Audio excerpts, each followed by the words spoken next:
Cowboys preseason football. Game number 3 of this Cowboys preseason here at CenturyLink Field in Seattle, Washington. The Cowboys and the Seattle Seahawks. Bill Jones, Babe Laufenberg, and we are joined by former Cowboys head coach Dave Campo. Don't call this a dress rehearsal. Jason Garrett says it's not a dress rehearsal. Well, you know what it is? It's a coronation, and it's a coronation of Dak Prescott. There's a bunch of other guys on the field tonight, Coach Campo, but the only one that fans seem to care about right now goes by the name of Dak. Yeah, I'll tell you, I think the Cowboys Seahawks can't be any better for seeing what the Cowboys have got going. Here we go. Let's get this on the road.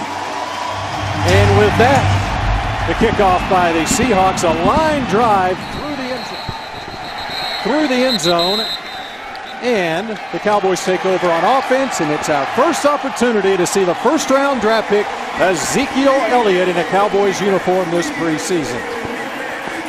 Boy, and everybody's been waiting to see him. Bill had the hamstring injury very early in camp. Obviously has not played in the first 2 preseason games, and I think everybody, including the 3 guys in this booth, are very excited to see Ezekiel Elliott.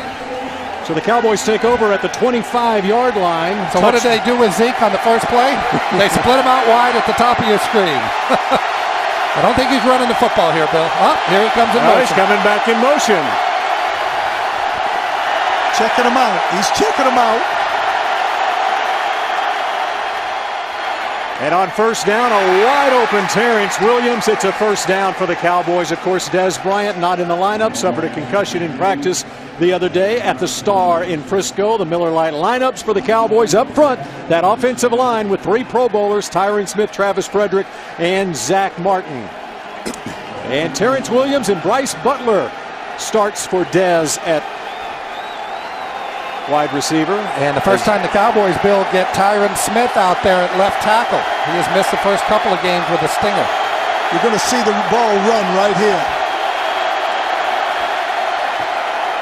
Coach said they're going run, and there goes Zeke, powering his way up the middle. Looks like they're going to give him credit for 3 yards to the 39-yard line. Tony Romo. They need this. We're started already here. I love it. Seattle. They need to see this kid get hit a little bit. You know, that's the big thing in preseason. You know, you don't want to see that kid get hit, though, Tony Romo. Yeah, yeah.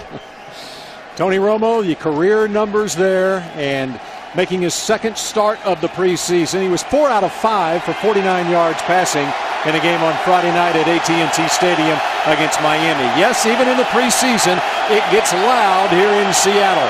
2nd and 7.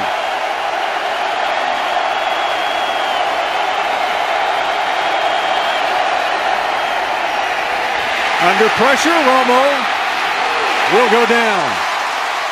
Oh, and he's holding his back. Oh, my. Well, that's not a good start right there, guys.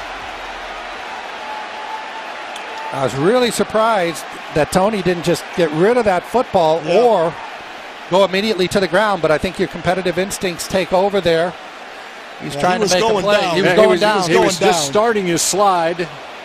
But had not got there yet, so it was not by any means a dirty play. No flag on the play.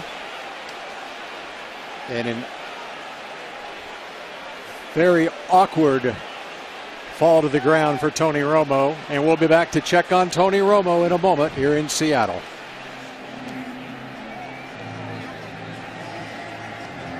And that's Dr. Dan Cooper there checking Romo out, who did that collarbone surgery. And Dak Prescott, much earlier than anyone anticipated, is in this football game facing a 3rd down from the 38. They need 8. Has plenty of time and fires for a first down. A pickup of 12 yards to Cole Beasley. And let's take another look at the injury suffered by Romo. Right about here, I thought, okay, he's just going to get rid of this football. He goes to slide. They come in trying to strip the ball from behind him, and we're certainly not going to speculate. You can see where his hand goes. But we'll get a report from Keith Russell on the sideline on the injury and the severity of the injury here shortly. It was the veteran Cliff Averill who hit him from behind.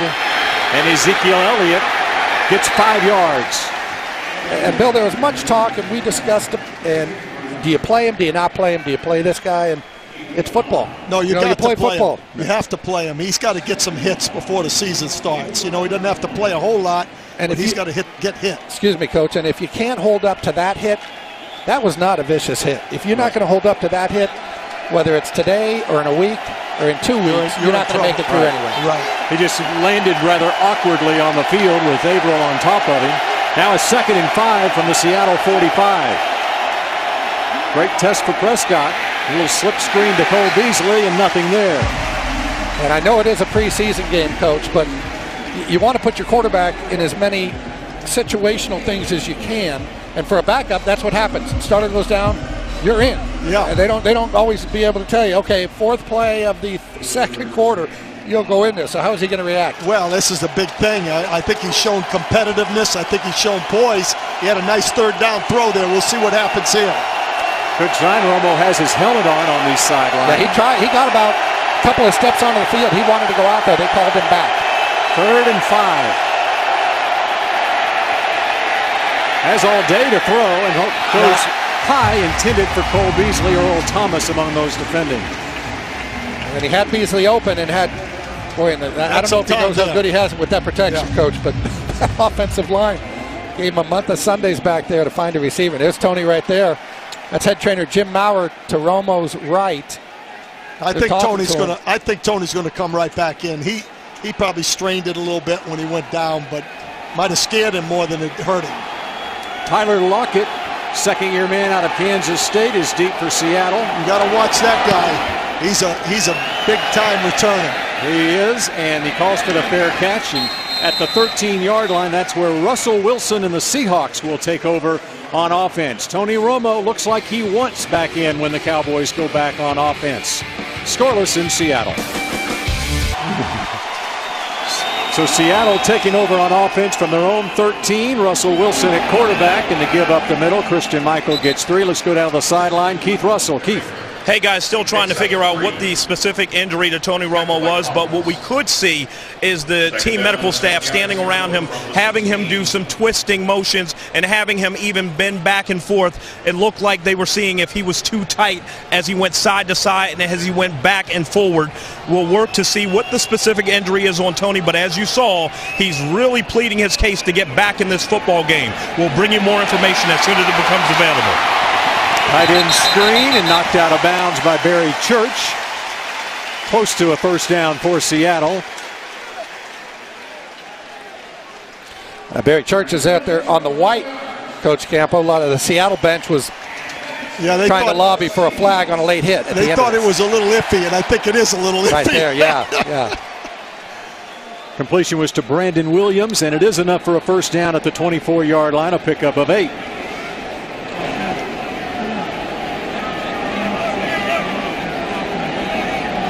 High formation behind Wilson with 2 receivers left. Play fake. Firing back to his left side as Wilson goes incomplete, short of the mark.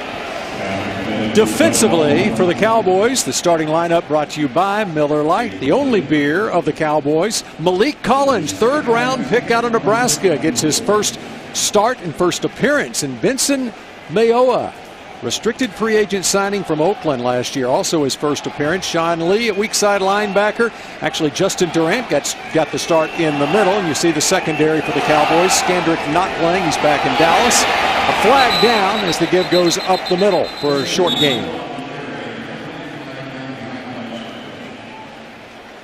Holding. Offense. Number 76. 10-yard penalty. Replay. 2nd down. That's the Texas Aggie, Jermaine Ifedi. That's a good indication of how they're playing up front when you get a holding penalty right away. And Ifedi is their 1st-round pick from Texas A&M. They've really been reshuffling this offensive line. Obviously, we know Marshawn Lynch has retired, playing rugby in Australia, by the way, the last couple of days. But the tackles are very much in flux for Seattle right now. Cowboys should be able to mount a pass rush. Of course, they did not sign Russell Okung in the offseason. He's now with the Denver Broncos. And falling on his back and almost picking the football off is Mo Claiborne. He'll run it back just in case. I like Mo Claiborne. He's had a really good camp. Boy, he was this close, too, to intercepting that ball, and he would have gone to the house with it. He'd have rolled over the top of it right here. Watch at the end here. He just picks it off. Yep. And hit the ground. And then, right there it hits. But he's had a really good camp, and I like the kid because he's fought through some adversity. He's one of those guys that, you hope can really put it together this year. Of course, a first-round draft pick, number 6 overall back in 2012. On the draw play, Christian Michael, or rather that is C.J. Procise, a rookie out of Notre Dame, getting his first action for the Seahawks.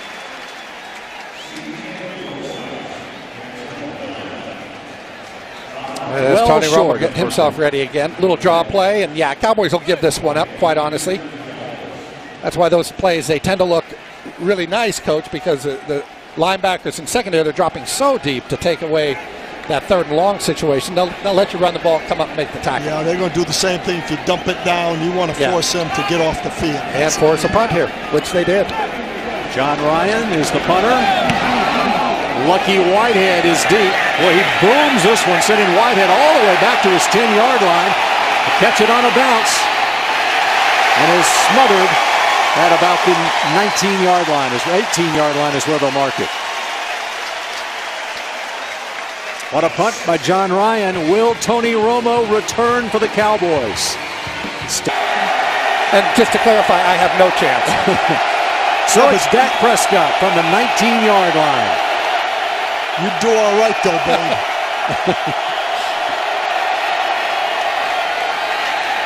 Elliott cuts it upfield. Got maybe a yard.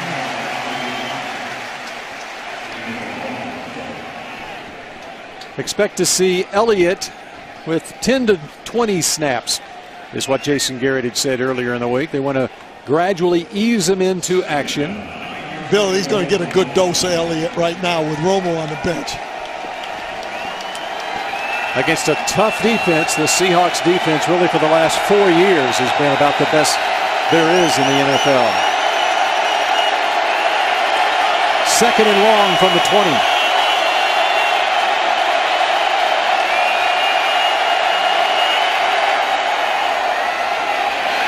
Trying to get outside. Elliott has the corner and came close to getting to the first down stakes. And they gave him the first down. This guy showed some juice outside right here. Zeke hits it right here. 55's in good shape right there, and he outruns him. Yeah, and as you know, Coach, you can do that in grade school. You just get the corner. You can do it in high school. Harder to do it in college. And you never get the edge in the pros. So that shows you a little bit about Ezekiel Elliott's burst right there. His burst, yeah.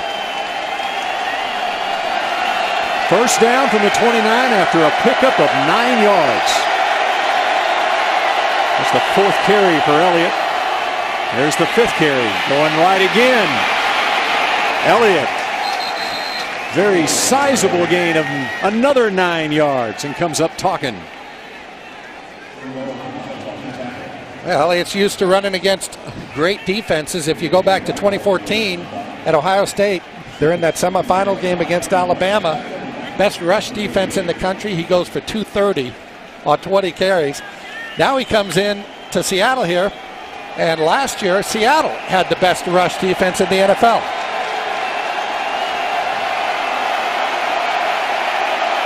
Second and 1. Going right, has daylight, and lowers the boom in the Legion of Boom secondary. First down, Cowboys. Down to the sideline, Keith Russell. Hey guys, I have an update on Tony Romo down on the sidelines. Just heard from the Cowboys medical staff that his back was tight. He just felt it twist a little bit. He pulled it a little bit, but he said he felt fine. He felt well enough to go back into the game. He pleaded with Coach Jason Garrett to go back into the game, saying he was healthy enough to return, but Coach said no, not today. No more for Tony Romo. That's the update on number 9. And there are cheers all across the Dallas Cowboys television network. Behind Elliott, who takes a shot from Cam Chancellor. Yeah, that's a flag. Yep. That's a late hit. That's a Cam Chancellor play, though. He's an intimidator, and he tried to do it right there, but 21 turned right around and walked right at him. I kind of like this Elliott guy. I think he's going to be that kind of a guy. Personal foul. Unnecessary roughness. Defense. Number 31. It's a 15-yard penalty and an automatic first down. Yeah, you noticed it already on a couple of runs where you can tell he won't take any grief off anyone, and he comes feisty. up yapping a little bit feisty. too. Yeah, absolutely. I like it. The balls. Yeah, it was knocked down at the line of scrimmage. Ataba Rubin.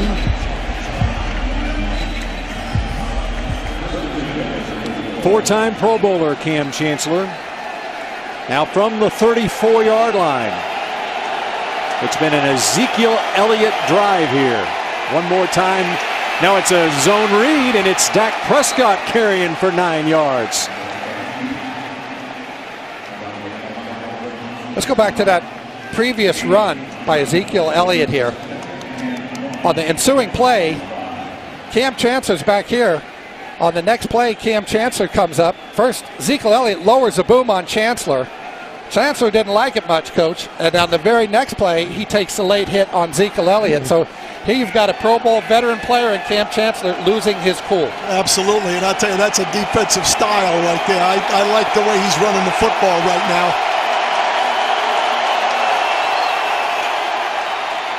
There goes Elliott, spins off a man, That's and Elliott Chancellor down to the again. 17. That's Chancellor again.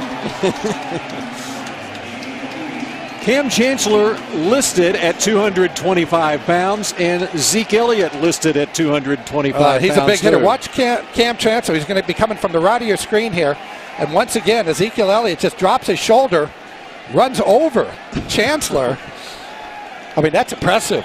Yeah, and the other thing that he's showing right now, Babe, is he's got really good vision. You know, he's cutting off the blocks. The only thing he's seeing right now is number 31, and he's running right at him. And Chancellor, by the way, goes 225 pounds. That's right. It's 225 on 225 from the 17. Prescott has time. Over the middle is caught by the 10-time Pro Bowler, Jason Witten. Touchdown, Cowboys, and that is an 81-yard drive. Wow, Jason Witten with just a fantastic catch at the end of this thing. He goes right over KJ Wright, the linebacker from Mississippi State. Yep.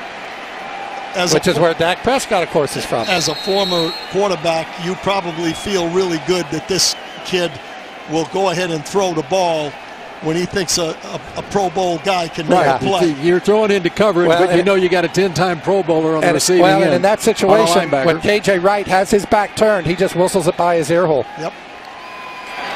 And Dan Bailey, the point after is good. Dak Prescott leads another touchdown drive for the Cowboys, and it was a whole lot of Zeke capped by Jason Witten.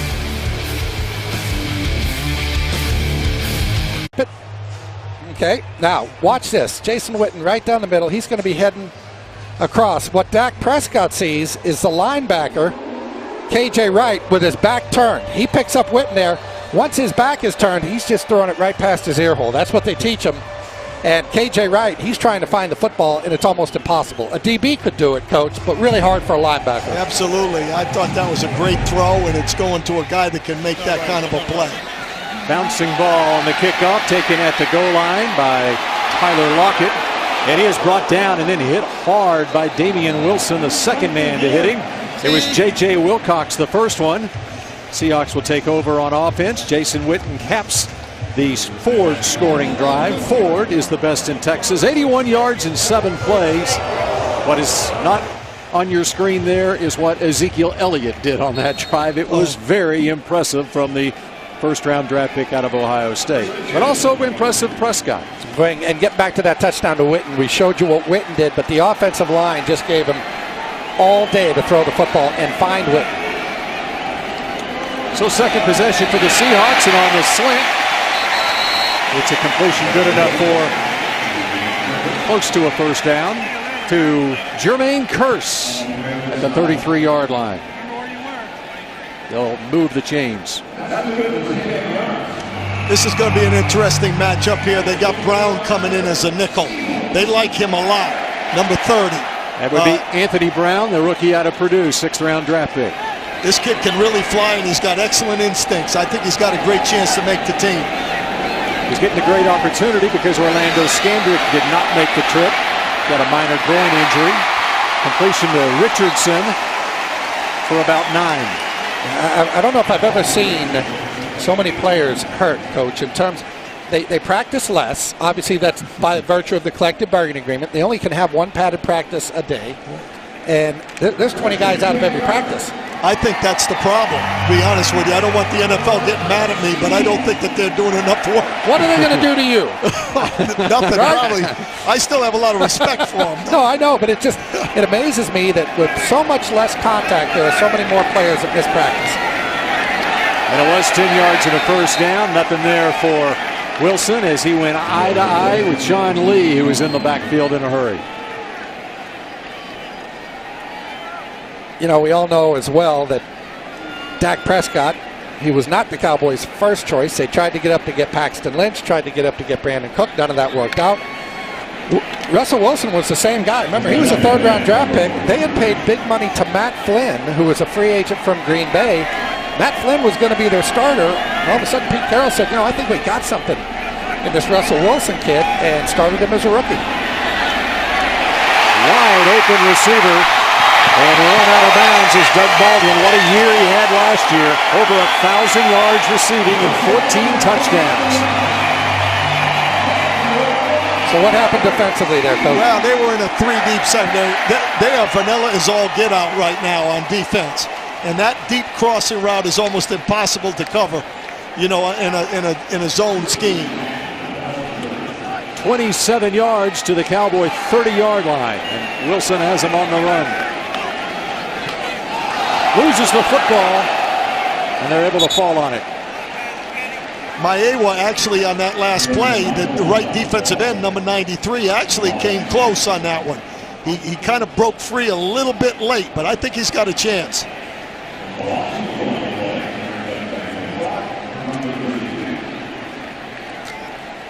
Time to recognize tonight's Bank of America Defensive Featured Player of the Game. And as Coach mentioned, how about number 93, Vincent Mayowa. Bank of America, the official bank of the Dallas Cowboys, signed as a restricted free agent this offseason. And this is the first chance we have to see Mayowa, who had surgery in the offseason. Jermaine Kearse breaks a tackle. Sean Lee brings him down. First down, Seattle.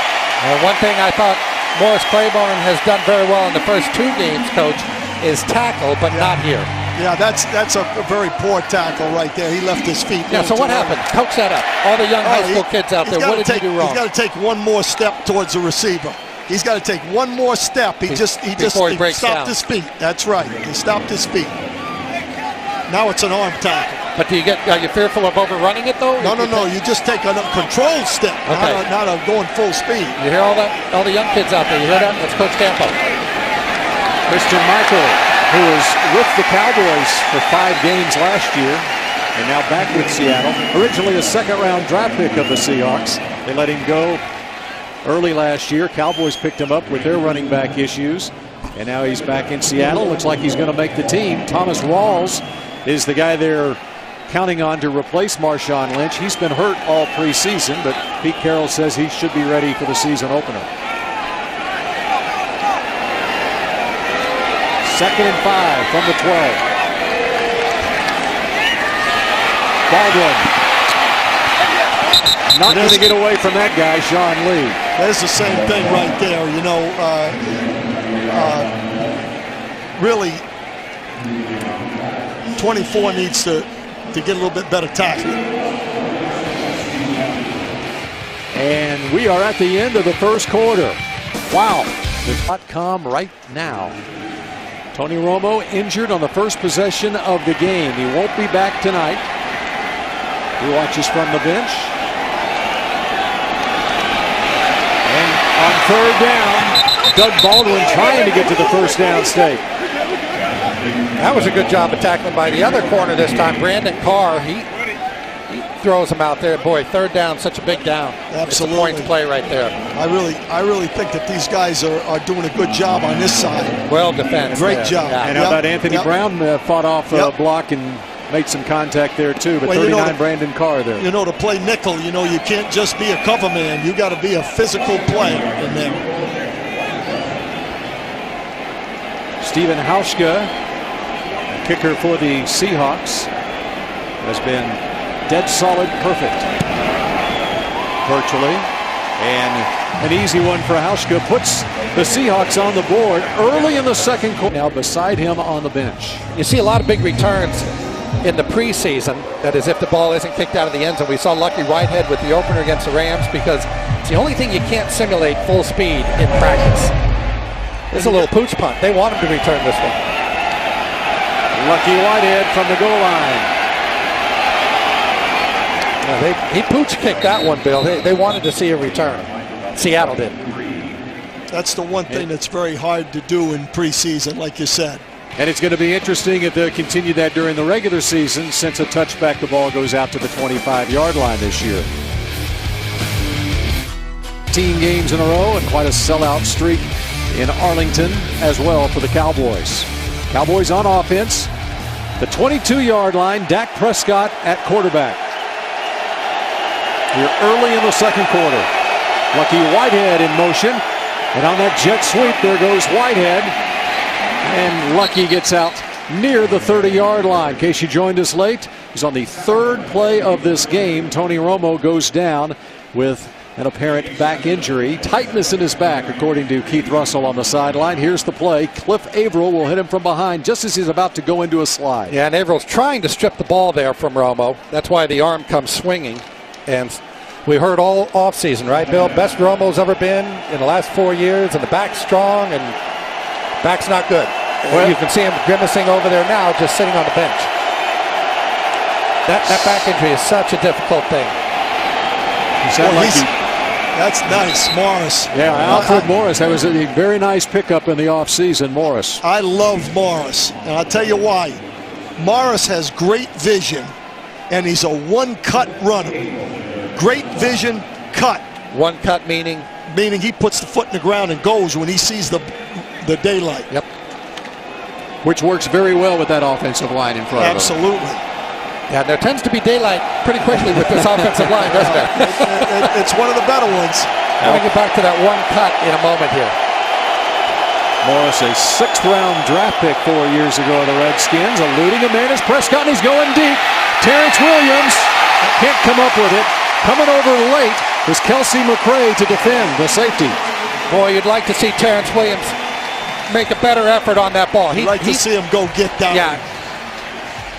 Again, just look at the pass protection. Doug Freeze just trying to push his man past Dak Prescott. He does.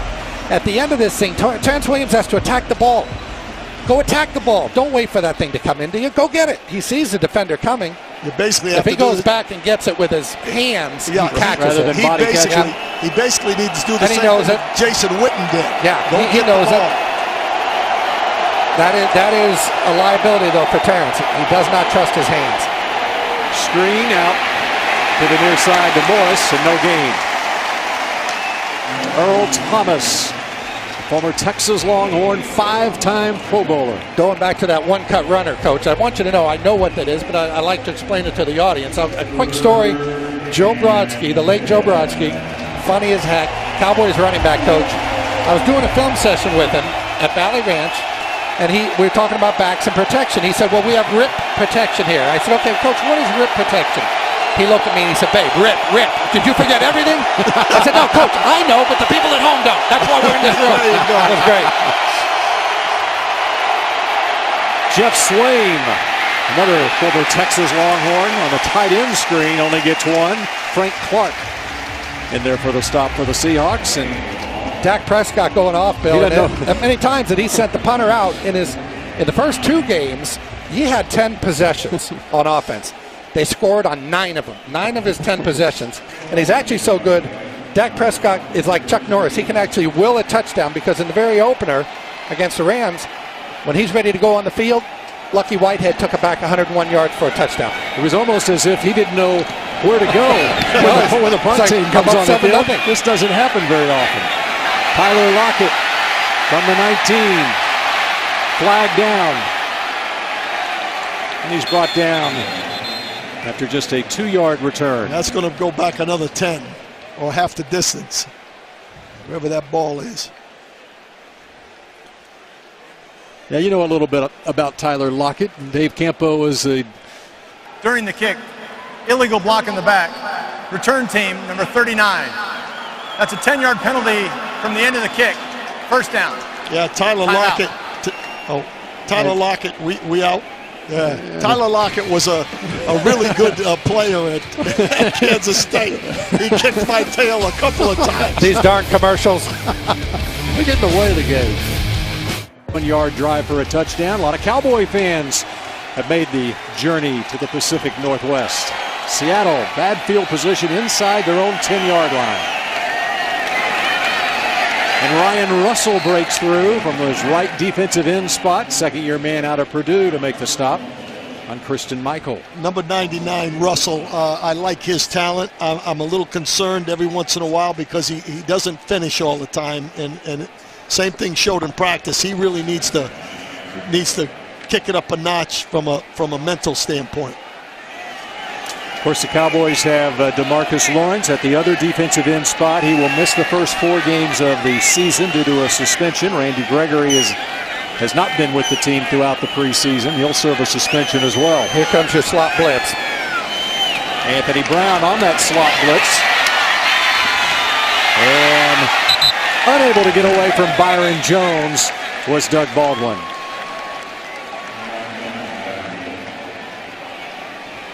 Got a penalty back in the pocket, in the area where it should be a hold, but we'll make sure here. Cowboys did come with the slot blitz there. After the catch, personal foul. Offense, number 78. Hitting the player who was already on the ground. That penalty is half the distance to the goal. Replay, second down. Bradley Sowell, number 78, starting left tackle. Here comes the slot blitz, Coach. We saw this coming. As soon as I saw Byron Jones creeping over here, I said, oh, here comes the blitz. And sure enough, Russell Wilson read it. They turn it into a hot read, just a quick out, and Byron Jones is out in the flat on the tackle. This guy is a very good tackler. You know, he gets himself under control. I like Byron Jones. He's an instinctive, smart player. How about the transition, though, from corner to safety? Well, I think this is his position. You know, the good thing about it is that he has some corner skills where he can cover some blitzes from behind. Second and long from their own 5-yard line. Wilson gets it out quick to Tyler Lockett. Brandon Carr comes up, and so does Anthony Brown. Coach, and I thought you were here with Roy Williams, the safety, and I really thought the game kind of changed on Roy as much as, you know, a lot of people said, he diminished, but all of a sudden you were seeing 4 wides in that safety position. If you couldn't cover people, you were going to be in trouble, and Roy was about 230, big hitter when you played that 8-man in the box, but you don't play that anymore. That's what he was. He was a box safety, and he really didn't do well out in space, and guys got him out in space quite a bit. I would say explain the box safety, but you might yell at me, just like Coach Brodsky did. Plays down like a linebacker. 3rd and 10. Firing over the middle and almost picked off. Deep in that secondary was Mo Claiborne. Mo Claiborne's almost had 2 tonight, but all those almost, you know what they result in? You finishing the year last in takeaways, which they did last year. Well, you get your hands on one. How do you coach this? Well, I tell you, they've been coaching it right along. I mean, you know, you don't stop coaching. They were number 2 in the league 2 years ago. Yep. So, you know, sometimes they come, sometimes they don't. But you've got to. The key is you've got to make the play when you have the opportunity. And that's the key. In fairness, I think the receiver there, Richardson, might have got his hand on it, which redirected the football, which would have made it impossible. He did. John Ryan, the punt taken by Lucky Whitehead from his own 32. He's got about 9 on the return.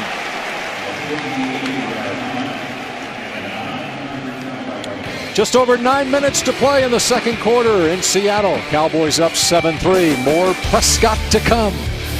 Here in the Emerald City of Seattle. 41-yard line. Prescott with a play fake. As time now rolls right, looking downfield.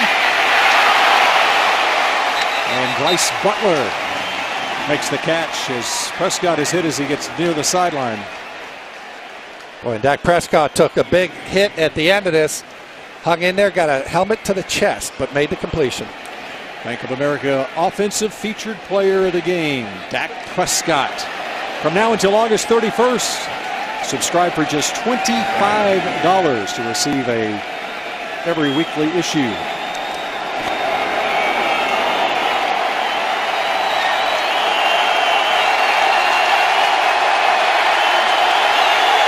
From the 49, 2nd and 2. And Prescott calls a timeout. He's running out of time there. Yep, play clock was down, so a heady Dak Prescott knew where the play clock was and calls a timeout. Smart play by Prescott. You don't want to turn a 2nd and 2 into a 2nd and 7 there. Dak Prescott, the rookie 4th-round draft pick out of Mississippi State. Of course, one of the keys for any rookie is how does he handle the huddle. Let's hear what Dak Prescott has to say. When I get in the huddle, I'm the quarterback. I'm going to be the one talking. I'm going to make sure I look my guys in the eyes, be confident about the play and what I'm calling, look them in the eyes and make sure that they know what's going on. And hopefully things will just come around and they'll gravitate toward me and follow me. I think they're following him pretty well. They've been following him into the end zone for the most part for 3 games. 2nd and 2 from the 49.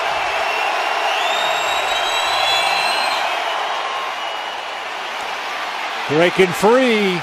There's Alfred Morris to the Seattle 41-yard line. Bill, they're running into an 8-man front, too.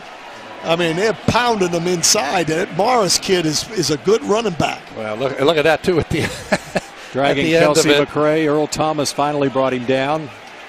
I mean, there's the example right there. He runs right over number 23. And what a great job by Morris there. You see him just keeping the pads parallel to the line of scrimmage the whole way through the hole. Jeff Swain, number 87, the tight end, involved in that. And with James Hanna injured, that could be important. Mix up in the backfield. Who's got the football? Prescott, I think, wound up with it. That was a read option, Coach, but they were not reading the same book. The back stepped the other way. Oh, there we go. Yeah, it's a little counterplay. I think he just didn't want to give him the ball. Now, see, right there, I would tell Dak Prescott, okay, you're young, but you know what happens? They hit the guy with the football. Right. So let Zeke take it and let him take the pounding. I'll never forget talking to Archie Manning at the SMU Speaker Forum, and I said, what do you teach the guys at the Manning Passing Academy? He said, we tell them they hit the guy with the football to the quarterbacks. Get it out of your hand. Morris was flanked right now. He's back in the backfield. And Prescott goes deep downfield, incomplete. Looking for Cole Beasley. Well, you're not going to get a more difficult test for Dak Prescott than tonight against the Seattle defense. They have their starters in there. 4 consecutive years, they've given up the fewest points in the NFL. There you see great coverage there. Cole Beasley cannot shake it. They're playing a lot of man-to-man, too. You know, It's hard for the receivers to shake. Well, that's not Cole Beasley's route. I always say the farther Cole Beasley gets away from the line of scrimmage, the less effective he is. Just becomes he's such a small target. Borderline field goal territory here. Let's see what Prescott does on 3rd and 8. Oh, that's nice. Swain. As Prescott takes a hit in the backfield, and Swain is short of the first down, but a little bit closer for Dan Bailey. Well, we were saying Dak Prescott has not been hit through the first couple of games, but watch Dak Prescott here. There you see there's 7 up for the Seattle defense, and they come with all 7. The thing that impresses me about Prescott is that he will stand in there. You know, he's a big guy, physical. He'll stand in there, and he'll make a throw under duress. How about Dan Bailey here, 52-yarder? They're going to trot him out. This guy's in automatic. Yeah, it is. He's automatic. From the right hash mark. Not this time for Dan Bailey. Pulled it. Preseason. Yep. First time he's missed this preseason. Ticketmaster.com. You know, Babe, you were talking about a real test for Dak Prescott. He's getting some more from Seattle than what the Cowboys are doing on defense. That's the fullback, Will Tukuafu, who was just re-signed by Seattle. Actually, that's Tupu, I think. That's 46. It is Tukuafu, and he was a big cog in their offense, in their running game last year. Big cog is right. He's 290 pounds. That's a fullback. And if you've seen him in the program, he looks mean, too. I saw him on the field. I went the other way, just for fear that he makes Daryl Johnston look like a wide receiver or something. We know how good the Moose was at fullback. But Lord Almighty, he's 290 pounds. 2nd and 8. Tough going up the middle for the Seahawks. Another nickel blitz. Number 30, Brown, he's got speed now. He looks to me like Scandrick. He's a little bit taller, I think, but he's got some instincts and he can run.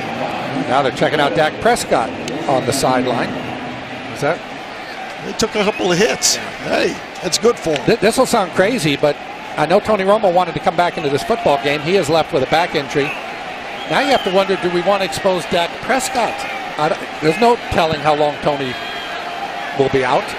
Yep. I'm not saying he's out, but he won't play next week because the starters don't play next week. A week from tonight. That's Luke Wilson. And that's a first down for the Seahawks. They're trying to get something going on offense. They have not scored a touchdown with their first team offense this preseason. That was a zone pressure, and the defensive end, number 58, never dropped into the flat. He just went flat. He didn't get back into the throwing lane on that tight end right there. Jack Crawford, number 58. 36-yard line. Really nice throw by Wilson there, too.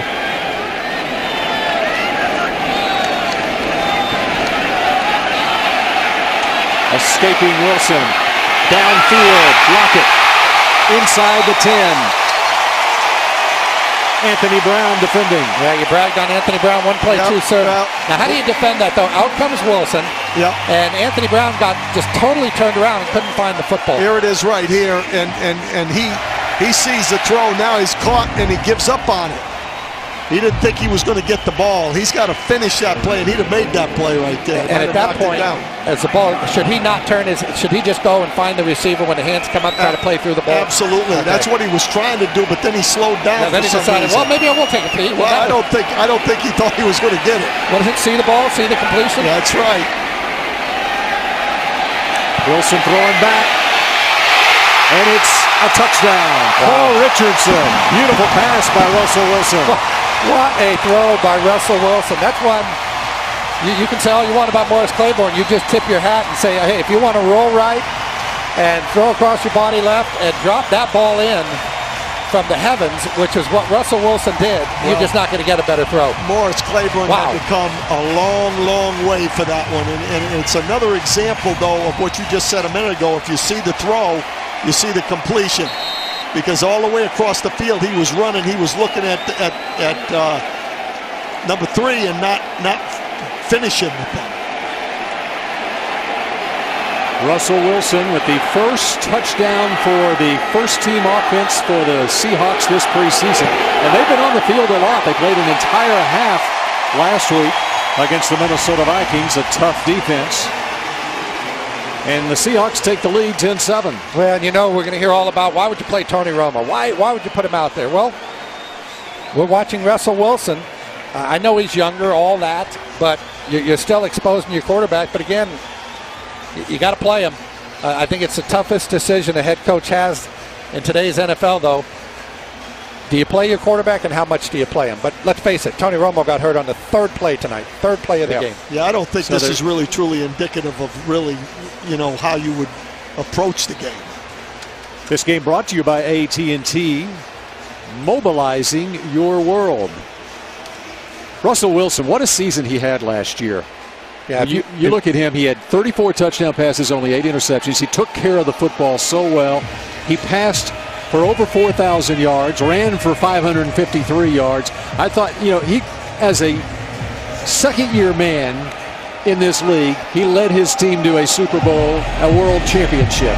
He made more strides last year, I thought, as a quarterback than what he had done those first 3 years. Well, and you think of him still as that guy that runs, and he's got this great defense and a great running game with Marshawn Lynch. If you were to ask who led the NFL in passing last year, my guess is most people, even ardent fans of the NFL, would come up with 10 names before they would say Russell Wilson.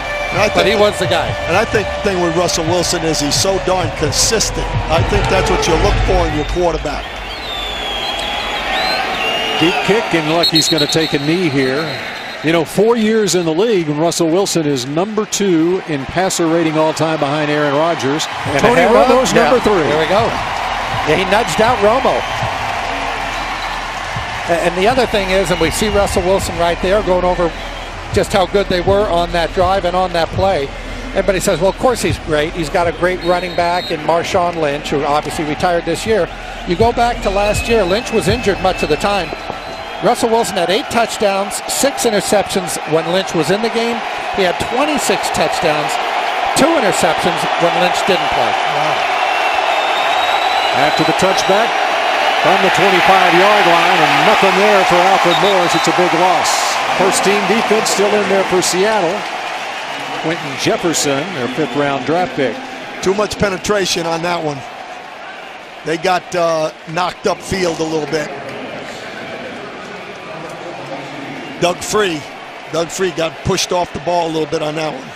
54, Bobby Wagner, their starting middle linebacker. Of course, they rotate guys on their defensive line, just like Rod Marinelli does for the Cowboys. 2nd and 13. Here comes a draw. I think they're going to try to keep Dak Prescott out of a little trouble. Nope. And there's a first down to Bryce Butler. Good throw, good protection that time. Again, I really thought, Coach, 2nd and 13, they might run the draw, try to get 6 or 7, and make it a manageable 3rd down. I think they have a lot of confidence in this kid all of a sudden, Dak Prescott. He's throwing under duress and doing it well.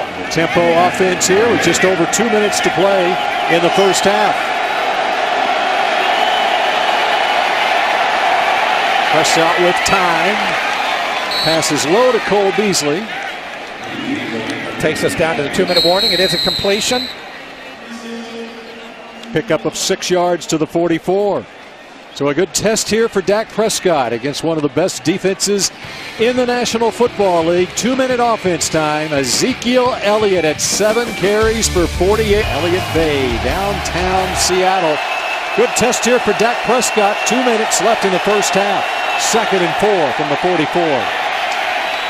Pocket is there for him, and a wide open Cole Beasley has a first down into the Seahawks end of the field. What do you see in, Coach, from the Seahawks on defense? Well, they're doing a few more things. They're bringing some pressure, and their front 4 right now are cranking it up in this 2-minute drill. And I'll tell you, that kid is standing in there. I'm getting more and more impressed with Dak Prescott every time I look at him.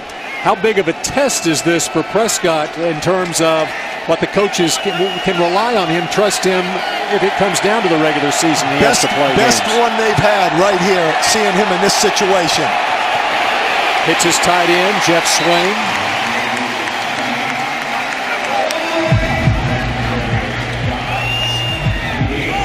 Short pickup. It'll be 2nd down and 7. Cowboys with 2 timeouts. Remember, Dak Prescott had to burn 1 when the play clock was running down on him.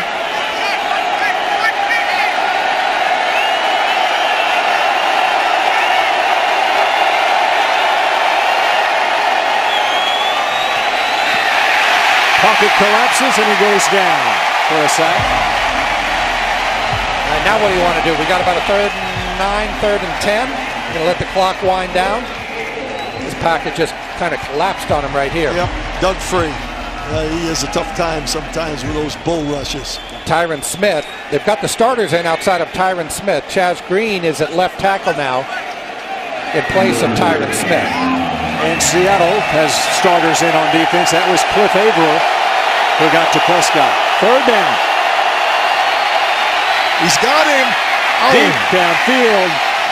And a flag. Yeah, I think we're going to get a defensive hold here, or pass interference if the ball was in the air. Boy, what great pass protection there, though. Boy, did he... Illegal contact. Defense, number 29, has a 5-yard penalty and an automatic first down. That's the biggie, the automatic first down, because it's 3rd and 10. This used to Cole Beasley trying to run that crosser, and I think, see, the ball was in the air. It really should have been pass interference once the ball goes in the air. All I can tell you is that's the worst feeling in the world to be 3rd and 10 and get a defensive penalty. As a defensive coordinator. Oh. You know what a worse feeling is, though? Not getting the penalty, letting him catch the ball and go into the end zone. Yeah, that's true. But again, once that ball's in the air, the illegal contact is off and the pass interference is on. So from the 38, first down, 45 seconds left in the half. There's the tight end, Swain. Nice job by Swain of getting out of bounds, stopping the clock. Again, Cowboys with 2 timeouts remaining. There you see 39 seconds remaining in the first half. So plenty of time, and they're approaching field goal range right here. So they'll be trying to take care of the football a little bit here. A 10-7 lead for the Seahawks. Make a first down here. If you complete it in the field of play, go ahead and use that timeout. 2nd and 6.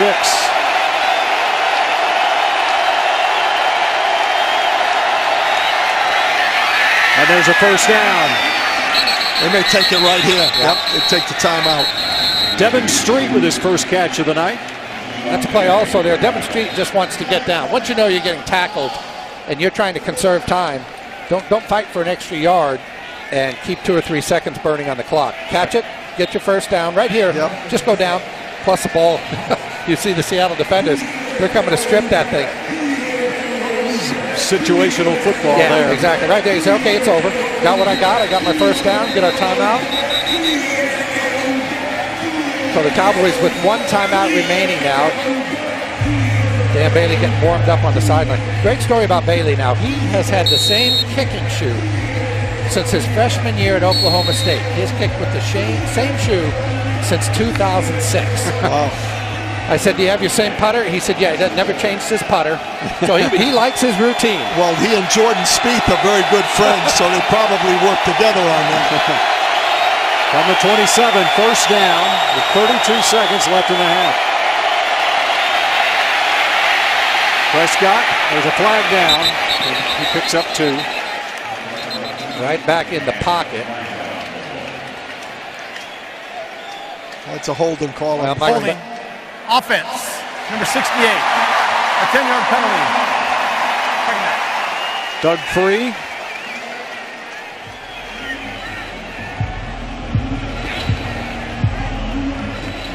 There's Free at the bottom of your screen. Wow. Wow, Michael Bennett. Wow, I'm going to have to see another one on that. That was, from that glance, looked a little over-officious right there, Coach. I did not see a hold. Yeah, Michael Bennett, 10 sacks last year. Of course, he's Martellus' brother. Got kicked out of a couple of practices. Yeah, he did. Now you're about out of field goal range. You're looking at 56 yards from here, so you want to pick up a few. There it is. Short pass to Swain. Another timeout. Down to 20. All right, so they burned their last timeout. Now, if you get one in field goal range, you gotta clock it and then see where you're at. Yeah, and the most important thing, obviously, is it's 2nd down. You've seen it where 3rd down, they complete it, they don't get the first down, they run up, they clock it. Oh, 4th down. So Cowboys do have the ability to here make a few yards. That's it. Spike it, get your field goal team out. That's it. Now the question, coaches, do you want to throw it? Or do you want to try to run it and get yourself 4 or 5 yards for Dan Bailey? Yeah, I think you throw it here, but you get rid of it, get it out. You take a sack, and you're probably not going to get your field goal team on the field. You got to get it out. You got to get it out quick.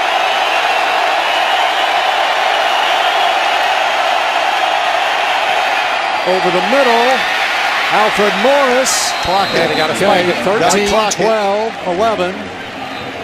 Plenty of time. Everybody has to get set. That's a nice job by that kid. I think he did an excellent job in that 2-minute drill. You know what I really liked right at the end there, Coach? I'm watching Dak Prescott, and I said, take your time. You got time. Sometimes you get in a panic mode. Guys aren't set. You spike it. They have a 10-second runoff because it's a penalty, and you don't get your team. Dak Prescott made sure everybody was set, very calm. He's got the clock up. Very impressive right there. Just a little thing, but it's a big thing when you end up with 3 points or possible 3 points out of the drive. So Dan Bailey, 3 out of 4 this preseason. From 40 yards. And he is good. And how about that? Dak Prescott, a drive that started at the 25. It ended at the Seattle 22. It started with 3 minutes and 12 seconds left. There was a 3-minute drive, basically, and it results in 3 points for the Cowboys to tie this thing up at the half, 10-10. Well, and a real nice job there, Coach, I thought, of clock management. They had 2 timeouts on the drive. They used them at the perfect time. Now let's go down to the sideline. Keith Russell with the head coach. Here with head coach Jason Garrett. Jason, a scary moment. Here in Seattle, the Cowboys and the Seahawks are tied up at 10 apiece as we start the third quarter. Cowboys will be kicking it away. Matt Weil has the ball teed up with Tyler Lockett deep for the Seahawks. We saw Dak Prescott for the most part on offense for the Cowboys at quarterback. Russell Wilson has gone the entire way for the Seahawks. Lockett from his end zone. He's an exciting player. Does not get it out to the 25-yard line. Had he taken a knee, that's where the Seahawks would have started. The Miller Lite halftime stats brought to you by Miller Lite, the only beer of the Cowboys. Not much in the running game for the Seahawks, as Wilson is 13 of 16 throwing. Prescott is 15 of 19 for those 103 yards for Prescott. Romo was 1 for 1 for 11 yards. You like that number right there, though, Bill. 80 yards rushing against the NFL's best rush defense last season. They were number 1 in the NFL. I think they gave up about 83 a game. I think those two backs have done themselves well tonight. In fact, Elliott had nearly 7 yards a carry. Big game for Christian Michael to start things off for the first-team offense for Seattle here in the third quarter. Pete Carroll said they would play one series in the third. Jason Garrett plays that tight to the best as to who will play and how much they will play, but Pete Carroll got a whole different approach. He told everybody they're going to play that first half and they're going to come out and get a series in the second half. It was a 20-yard pickup for Christian Michael, and good field position now for Wilson and the Seahawks.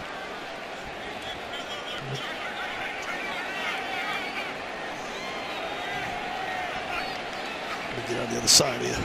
And there goes Michael again into the Cowboys secondary. A big pickup inside Dallas into the field down to the 40-yard line. It's our pleasure right now to be joined by the Cowboys owner, president, and general manager Jerry Jones up here in the broadcast booth. Welcome, Jerry. Well, it's good to be with you guys. And after that little scare that we had early in the first quarter, I guess I've got my breath. When you say little scare, I don't know if this heart's working or not. It was a big scare up here in the Cowboy fans. Exactly. We'll get a little update from you in a moment here. And from the 40-yard line, Wilson under pressure and throws short of the intended target. What can you tell us about Tony? Well, he's not injured, and he was okay on the sideline immediately. We saw the same thing you saw, and it looks like he, if anything, kind of just jammed it there, but didn't have a impact on it. But he was rare, and he was really fit to be tied not to be able to go back in. Well, but we saw it was a coach's decision just to, we'd seen enough. Yeah, you could tell he wanted to go back in. Second down from the 40-yard line. And C.J. Prosise, the rookie out of Notre Dame, picks up 5. Josh Thomas in on the stop for the Cowboys. And then Dak Prescott comes into the game. And Dak does exactly what he's done throughout this preseason against one of the best defenses in the league. Well, the thing that is encouraging about Dak, among several, of course, is that he's doing just what he does in the classroom. He's doing the same composure, the same focus, and really the same work ethic. And it's consistent. It's on the practice field. It's in the classroom. And then I'm proud that it results in the kind of success he's having out here in these preseason games. Wilson overshoots Doug Baldwin. And when you see Tony go down with that back like that, though, Jerry, does that not slap you in the face and say, we better be ready for the eventuality that he could go out, and he could go out in week 1? Not at all. I just was in shock and had my mind on, just come on, Tony, get up, said a few prayers right then and there on the spot, and just really couldn't imagine that getting that hand dealt to us. And, of course, we're pleased that it's in good shape. We obviously don't need to see what Tony can do out there. Stephen Hauschka with a long field goal attempt of some 53 yards. And the Seahawks take the lead at 13-10. We'll have much more with Jerry Jones as we continue from here in Seattle. More Dak Prescott, the Space Needle there. And what a test for the Cowboys in this environment for the third preseason game. Bill Jones with Babe Laufenberg, former Cowboys head coach Dave Kempo, and we've got Cowboys owner, president, and general manager Jerry Jones up in the broadcast booth too. That's good. Hauschka moves it through the uprights again. Cowboys will take over at the 25, which is, of course, is the new rule this year on a touchback on the kickoff. Okay, Jerry, we're going to show the replay of Tony getting injured. I want you to take a look, and then just give me your reaction as it was happening, if you would. Well, immediately, right there, I said, that's when the prayers started. Yes, and I know it shared by many, but certainly we're proud that he's not at all hurt. Not even hurt. His shoulder had been a subject of speculation. It has nothing to do with his shoulder, his legs. Has really nothing to do with anything. He's ready to play. He was ready to play almost as he walked off the field. Well, I got a kick out of him, aside from the fact that he was injured, obviously, but he was going around. It was like when you went to your mom and you said, hey, Mom, can I do this? And she said no. So you go find Dad.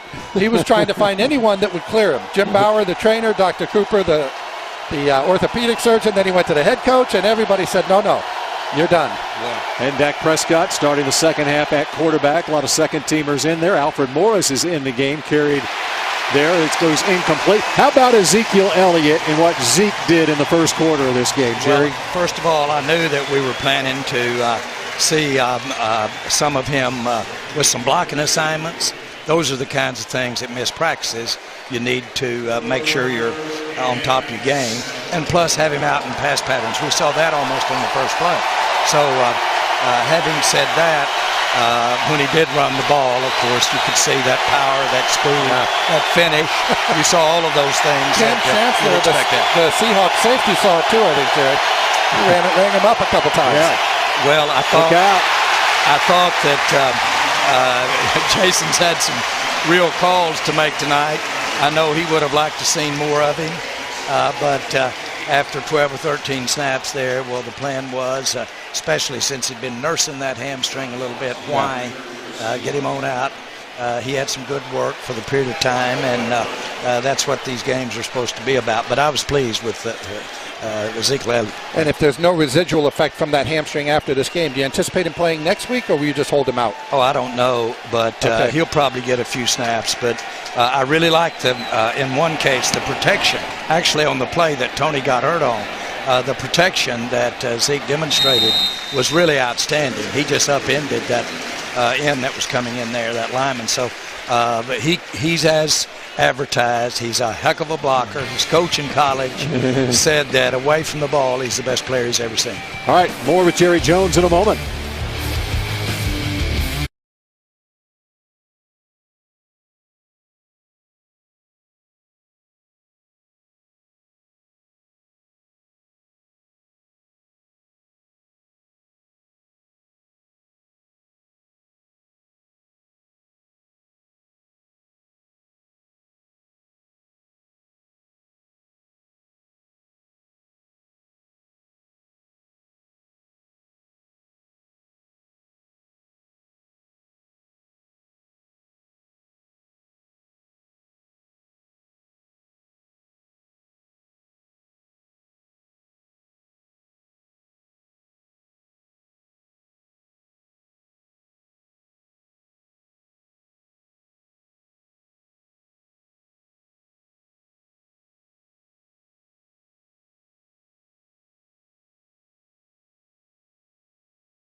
Dak Prescott and the Cowboys, a 13-10 lead for Seattle. And one thing what's interesting to note there is, again, you just get raised from that guy on the right in the middle, Scott Linehan, about how diligent, how perceptive, and how inquisitive Dak Prescott is. The guy on the right, Showers, is the same way. Christian Michael Another big gain up the middle. Seattle. Jerry, you're a natural in this broadcast, but you sound like Frank Boyles up here. What a compliment. You know, Coach Brawls was the one that told me he had 2 genius IQ players, and Jones, you were not one of them. Who were they? Who were the 2? Actually, Barry Switzer and Jimmy Johnson. Wow, really? Seriously. So you hired them both. On his recommendation. Yeah, I've always been smarter when you had a little smart people around. A first down for Seattle, and the bootleg by Wilson. He's going to tuck it and run it, and he gets a couple of yards. All right, you got a big event coming up on September 17th. Boxing at AT&T Stadium once again. Canelo Alvarez from Mexico, Liam Smith from England. This is a big one. Well, why we're so excited is because a high makeup of our fan base, Vaqueros de Dallas, is so great at following and supporting boxing. And it's a sport that actually has more viewers in Mexico than soccer. And so Canelo Alvarez is literally a real walking tall hero there. And boy, is he a fighter. And he's the best looking guy you've ever seen. He really ought to be in movies. But we're excited about that fight against Liam Smith.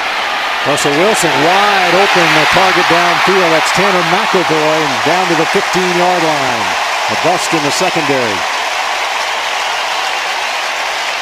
This is so good for us because it really allows us. We've got some safeties that have great instincts down under, and the closer to the line they play, the better they are. But they have a little trouble with angles, and they have a little trouble with really pass defense deep.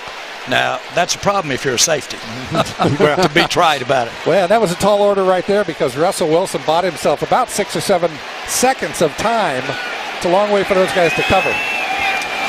And on the slant, down to the 8-yard line. That's Jermaine Kearse as the Seahawks keep that first-team offense in there into a second series of the third quarter. Did you grow up, Jerry, as a boxing fan? I mean, obviously it was the heyday of boxing, so to speak. Well, I did, and there's so many similarities. When we were at camp, we had one of the greatest fighters of all time speak to the team. I was so impressed. And he told our team, he said, guys, you don't wait until you go to the ring to win. He said, it's here on the practice field or it's in the gym. He said, I love to get hit. But you know, if you haven't prepared and you have nothing in you, when you get hit, you have nothing to go get it with. So you guys have got to get it right here. If one of you can do that, then you can be ready to win a championship. That's some of the same kind of things that I know Jason wants his players and our players to understand.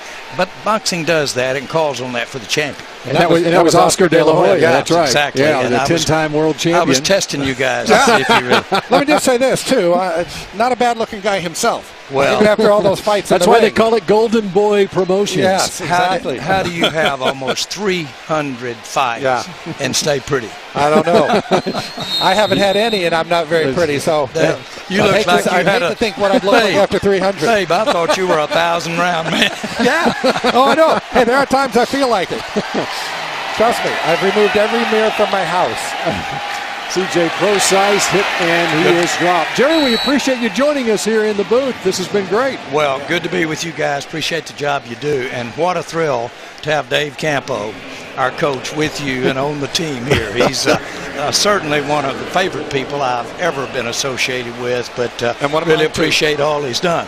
The problem it is, what do you do this to a friend, have him be your head coach, and don't even have a quarterback in sight anywhere? Hey, listen, I still felt I could get it done, so it just didn't work out. There was a great opportunity, and I appreciate it. You've never breathed a breath when you didn't think you could get it done. I know that. That's correct. And Wilson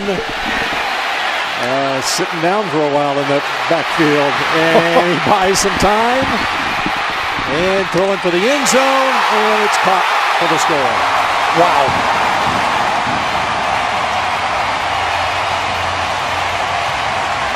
You can talk all you want about schemes and receivers and angles, but if you've got number 3 running around in the backfield for about 12 seconds here, what a great job by him. Just look at this. Dips in, dips out, never panics. Little spin move there. So why don't I just throw a little touchdown pass? And it was Tyler Lockett who had 6 touchdown grabs last year as a rookie, who you can always depend on him to figure out a way to get open himself, and he was wide open right there. Late defender coming over for the Cowboys was the rookie out of Purdue, the 6th-round pick, Anthony Brown. And the extra point for the Seahawks is good, and Seattle takes the 20-10 lead. I think Russell Wilson's night might be done after that one. It's a good way to end it. At the Ford Center in Frisco, all 8 Frisco ISD high school varsity teams will be playing in the quadruple header to kick off high school football at the Ford Center, a 12,000-seat arena, indoor stadium that doubles as the Cowboys' indoor practice facility. Yeah, and I went in there, and it's going to be a magnificent place. And what a great way to kick it off with 4 high school games to start it out. And I don't know how you could have done it any other way, quite honestly. Who's going to get shortchanged? Listen, the scalpers are making a mint on it because they're trying to. Listen, I was told today that you can't get a ticket to the games. Well, you can. Well, I probably can, but most people can't. Yeah. They start at 9 o'clock in the morning. There's a morning and early afternoon doubleheader, and then a late afternoon and evening doubleheader. Prescott being chased through the hands of Lucky Whitehead. And there is a flag down at the 30-yard line. Yeah, we're going to get a hold on Seattle here. Jeff Swain being Prior held. Pass, holding, defense, number 33. It's a 5-yard penalty and an automatic first down. Yeah, Kelsey McCray trying to prevent Jeff Swain from getting out in the flat, and he prevented it by grabbing his jersey. Pete Carroll wants a little explanation. By the way, I just love the way Pete Carroll coaches. We were talking about it on the break. He's got a 21-year-old son coaching at Colorado, student assistant there with Mike McIntyre, the head coach. Go Buffs. I think approach it like Pete Carroll. He has so much fun with this game. Yeah, he really does bring it every day. He's a very upbeat and enjoys the game. Flag. Alfred Morris gets a couple. It's in the vicinity of holding. And is very innovative, by the way. You know, he's got a tackling holding film out offense, there that's number 79. It's a 10-yard penalty. Replay. First down. That's Chaz Green there. That's the Pete Carroll with the tackling video. Yeah, he's the new way of tackling he put out there. It's a rugby tackling, and it's going to prevent injuries. A lot of people are going to it now. Well, and before the game, he's down there. He's throwing the football. He's a former quarterback himself. Yeah, he'll turn 65 next month. Yeah, he must have thrown for 30 minutes, and he does it before each and every game. I guess every practice, too. Yep. Prescott fires right side. That's Vince Maley. It was funny because Jason Garrett also throws before every practice.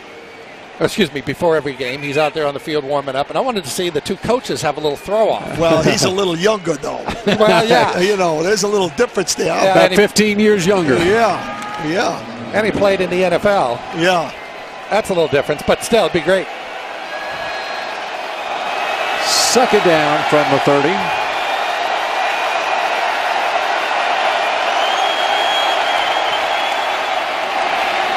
Alfred Morris, all he can to get back to the line of scrimmage and gain a yard. Let's go down to the sideline and Keith Russell. Keith? Hey guys, hanging out behind the Cowboys bench on the last Cowboys defensive series. You noticed safety J.J. Wilcox came off on the side. The team says he has a little bit of a strain in his neck, but he is fine. Could return to the game. There's no word on whether he'll play again tonight. All right, thanks, Keith. J.J. Wilcox in a battle for a roster spot, you would think. Big third down. Here comes Seattle cranking up the pass rush. They're showing 7 guys up. And to the tight end, Gavin Escobar, and nothing there. Brock Coyle, middle linebacker out of Montana, in on the stop. And the Seahawks came with that blitz from the right side of the Cowboys offense. Left side of that Seahawks defense. We pause it right here. We'll see the blitzer is going to come right here. He's going to come free. Swain will read it, turns it into a hot route to the outside. Yeah, that's a very good ploy, you know, on third down. Make him when throw it's that long, off. you know, force the hot. was Escobar's first catch of the night. Fair catch called for at the 28-yard line. That's Deshaun Fox and Seattle on offense when we come back to Seattle. And Trayvon Boykin will appear in this game. Provided an assortment of children, particularly from challenged backgrounds, a place to call home, place of belonging, a place to grow while finding their place in the world. As Seattle is on offense with Trayvon Boykin in there. Ed Shipman passed away at the age of 83 earlier this week. Of course, the annual Cowboys luncheon, which will take place next Wednesday. The proceeds go to the Happy Hill Academy. His memorial service will be tomorrow at 1 o'clock at Travis Avenue Baptist Church in Fort Worth. What a great man, Ed Shipman. Cowboys got their second secondary in there now, and really the two corners are guys that they really like. Brown at left corner and Olatoye at right. I think Seattle's going to try to pound us a little bit here. It's one of those balls we were talking about, Coach Campo, where when they're coming your way, the ball goes up in the air and you get your hands on it. We've seen Morris Claiborne get his hands on a couple. That ball pops up, but Pete Carroll happy that his guys. There it is, right off the hands. That was TCU to Baylor there. Trayvon Boykin to Antoine Goodley. Incomplete. They might have had a shot at it there if it hadn't hit his helmet. Third down.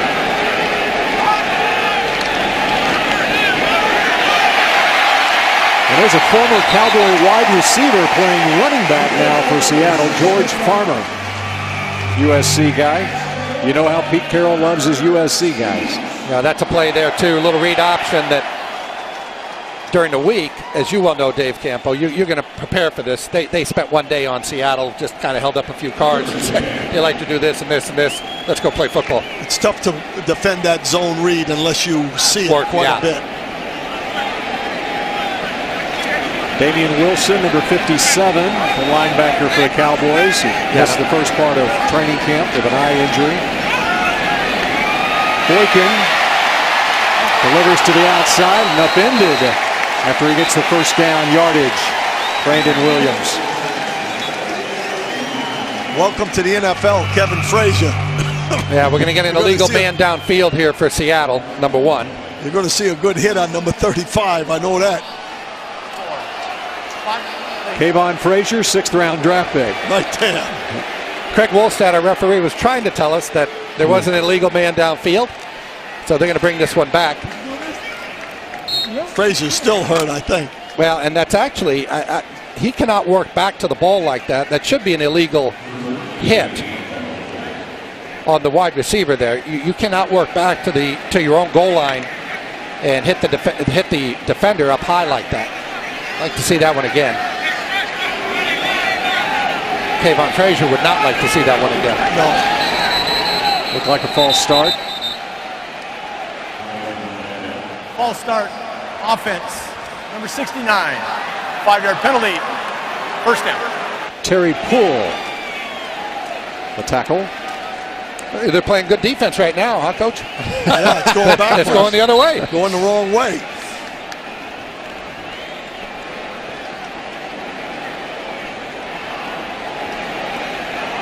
Here's that play. Here. Now the wide receiver cannot work back. That's a penalty. We saw it here. That's a penalty. That's a penalty, and it's right in front of the official. Yep.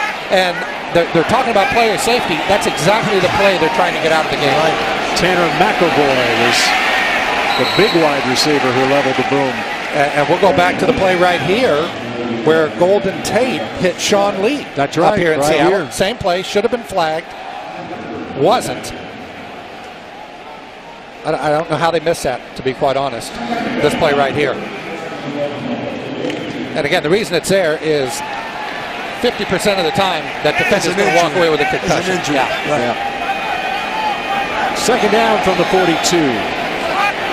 Seahawks need to make it to the Dallas 45-yard line. Empty backfield for Boykin. And out of TCU and West Mesquite High School in the Dallas area.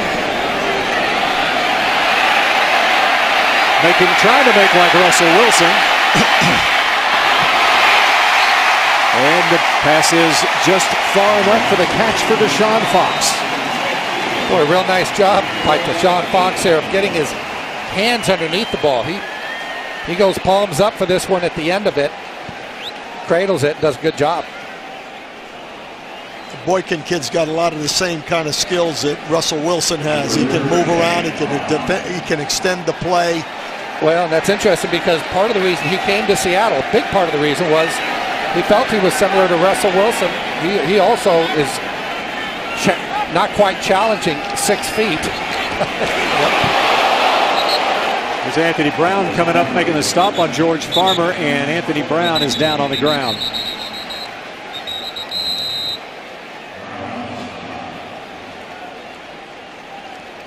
Yeah, he appears to be in some considerable pain, as you can see. That's Jim Maurer, Cowboys head athletic trainer, and Dr. Dan Cooper, noted orthopedic surgeon Dan Cooper, in the suit there. Looked like a stinger possibility. Invited to watch practice and take a tour of the new facility. Media got a tour of the facility on Sunday as well. What a facility it is. It is phenomenal. It really is. And it's like a museum to Cowboys history in there. Low snap, and Ryan gets the punt away. Flag down as some contact was made. Yeah, I don't know if it's going to be running into or roughing, but it doesn't matter because it's fourth and 3. So either way, it's a first down. Personal foul. Personal foul. Roughing the kicker. Defense is a 15-yard penalty, an automatic first down. And the difference there's a running into the kicker, which is a 5-yard penalty, and not an automatic first down. And then there's roughing, which this was, which is 15, and an automatic first down. But again, on 4th and 3, gives Seattle the first down. And that, again, is a safety issue. The last thing you want is that punter goes up, that left leg plants, his knee is locked, and in comes the defender. Yeah, that's your responsibility as a rusher. You've got to make sure you either get your hand on the ball or get out of the way. That was Enoch Muamba, who keeps this possession alive for Trayvon Boykin. Some power running up the middle. And that is Alex Collins out of Arkansas, rookie. You mentioned draft pick. Excuse me, Bill. You mentioned Trayvon Boykin, and the Cowboys brought him in for their Dallas day, and they were interested in signing him as a wide receiver or an athlete, much the same way they did Jameel Showers. Showers kind of played a little of everything. Seattle wanted him as a quarterback, and as of today, he is their backup quarterback. He is. That's right. They do not. They have Jake Heaps is their third quarterback, another youngster, but they do not have a veteran backup for Russell Wilson. Change in direction. Alex Collins. Not only do they not have a veteran, they don't have a drafted guy. I mean, this is a free agent, so to come into camp saying, we've got Russell Wilson, and then we'll try to find out about the rest of these guys. You talk about a gamble. Yeah, that's why, of course, I had Jake Heaps when I was at Kansas, and, unfortunately, you never know what's going to happen between now and when the season starts. They could pick up some veteran just to make sure that they're protected in that area, even though Boykin might be number 2. From the 16-yard line. Avoids the rush of Josh Thomas. Looking downfield to the pylon. Trayvon Boykin. Listen, I saw him do that to us. Listen, he's really a great athlete. He was a receiver before he was a quarterback. Yeah, and again, that's Cowboys brought him in, and we're thinking that he would be a receiver, be an athlete type, and there you see why. He wants to play quarterback, and Pete Carroll saying, I'm glad we got him. When you play the Seahawks, you have to play the bootleg. If you don't, you're in trouble because both of their guys can do it well. Well, talk to us about the blitz here, Coach, because it just got overrun there. Yeah, Josh Thomas made a mistake there. You always have to go for the upfield shoulder on the blitz, and he kind of went to try to hit him straight on. Right, and that's how you get outside. Somewhere in school, one of his teachers told him the shortest distance between 2 points is a straight line. Right. But that teacher did not rush a quarterback. That's correct. Athletic as Trayvon Boykin. Not one that can move. I think we need to rethink this whole education process. Steven Hauschka. By the way, Trayvon Boykin took the snap on that play from his college teammate, Joey Hunt, who's a center here for the Seattle Seahawks, a rookie as well. It would have been interesting to see. And you tell me, Coach, you're in that head coaching position. He obviously missed the Alamo Bowl versus Oregon. He was out the night before, got into some trouble, got arrested. If that doesn't happen, does the NFL look at him differently? Or I guess the better question is, because that happened, he was going to be a late-round draft pick anyway. Did teams just say, we don't want to take that chance? Yeah, I think that if you are going to be a late-round draft pick, then it's going to drop you around, and that makes you a college free agent. Yeah, the off-field is going to make a difference. Now, with this kid, he also had the situation of, with a lot of teams, where does he play? In other words, there's a lot of teams that are not looking for a mobile quarterback like that. In fact, TCU wasn't sure where they should play him either. Exactly. I mean, he was a high school quarterback, a terrific athlete, ran for a ton of yards at West Mesquite as well as throwing for a ton of yards. He split time with Casey Paha early in his career at TCU. Got the chance to play quarterback because of Paha's problems. And that was the beauty of me, Bill and Coach. I ran a 5.8 40. They never said, let's try him at another position. They said, let him drop back and throw the football. Aren't you the guy that when you lined up to get your timing, when the scout went down the other end, you moved up a yard? You wait for the back to turn, and then you scoot up. And then the best thing that happened for Trayvon Boykin was Doug Meacham and Sonny Cumbie getting the job at TCU. Absolutely. In that offense, he was the Big 12 Offensive Player of the Year, and his game flourished after that. And we contributed to that. And, of course, Dave Campo was the defensive coordinator at the University of Kansas. Let's go down on the sideline. And Keith. Hey, Bill, the update on J.J. Wilcox. It looks like he won't return to the game, but the Cowboys say, simply put, he got the wind knocked out of him to the point where it took him a while to even catch his breath. At first, he couldn't even talk. So that's the story on J.J. Wilcox. All right, thanks, Keith. We got a new quarterback in the game for the Cowboys. Dak Prescott's night is done. Isn't that a coach's dream, though? Coach Campo, a player that doesn't talk, just listens. That'd be good. That'd be good. It doesn't happen much anymore. It used to be that way, but now they want to know why you're doing things instead of just telling them to go do it. No more yes sir, no sir? No, that's out the window. Jameel Showers, second-year man out of UTEP, started his college career at Texas A&M, third quarterback for the Cowboys in this game, and he will get a quarter in that play to round out game number 3 of this preseason. We've seen a lot of Zeke. We saw a little bit of Zeke. We saw enough of Zeke, and we saw a lot of Dak. And now we get Showers as we head to the fourth quarter. Cowboys trailing the Seahawks.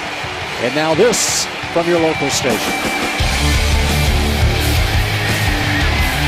Kansas City will say Arrowhead is louder. In fact, they won that little Guinness Book of World Records sound-off a couple of years ago. But they reach 137 decibels here. Whistles there. They got a false start. False start. Offense. Number 86. 5-yard penalty. Second down. And let's go down to the sideline and Keith Russell.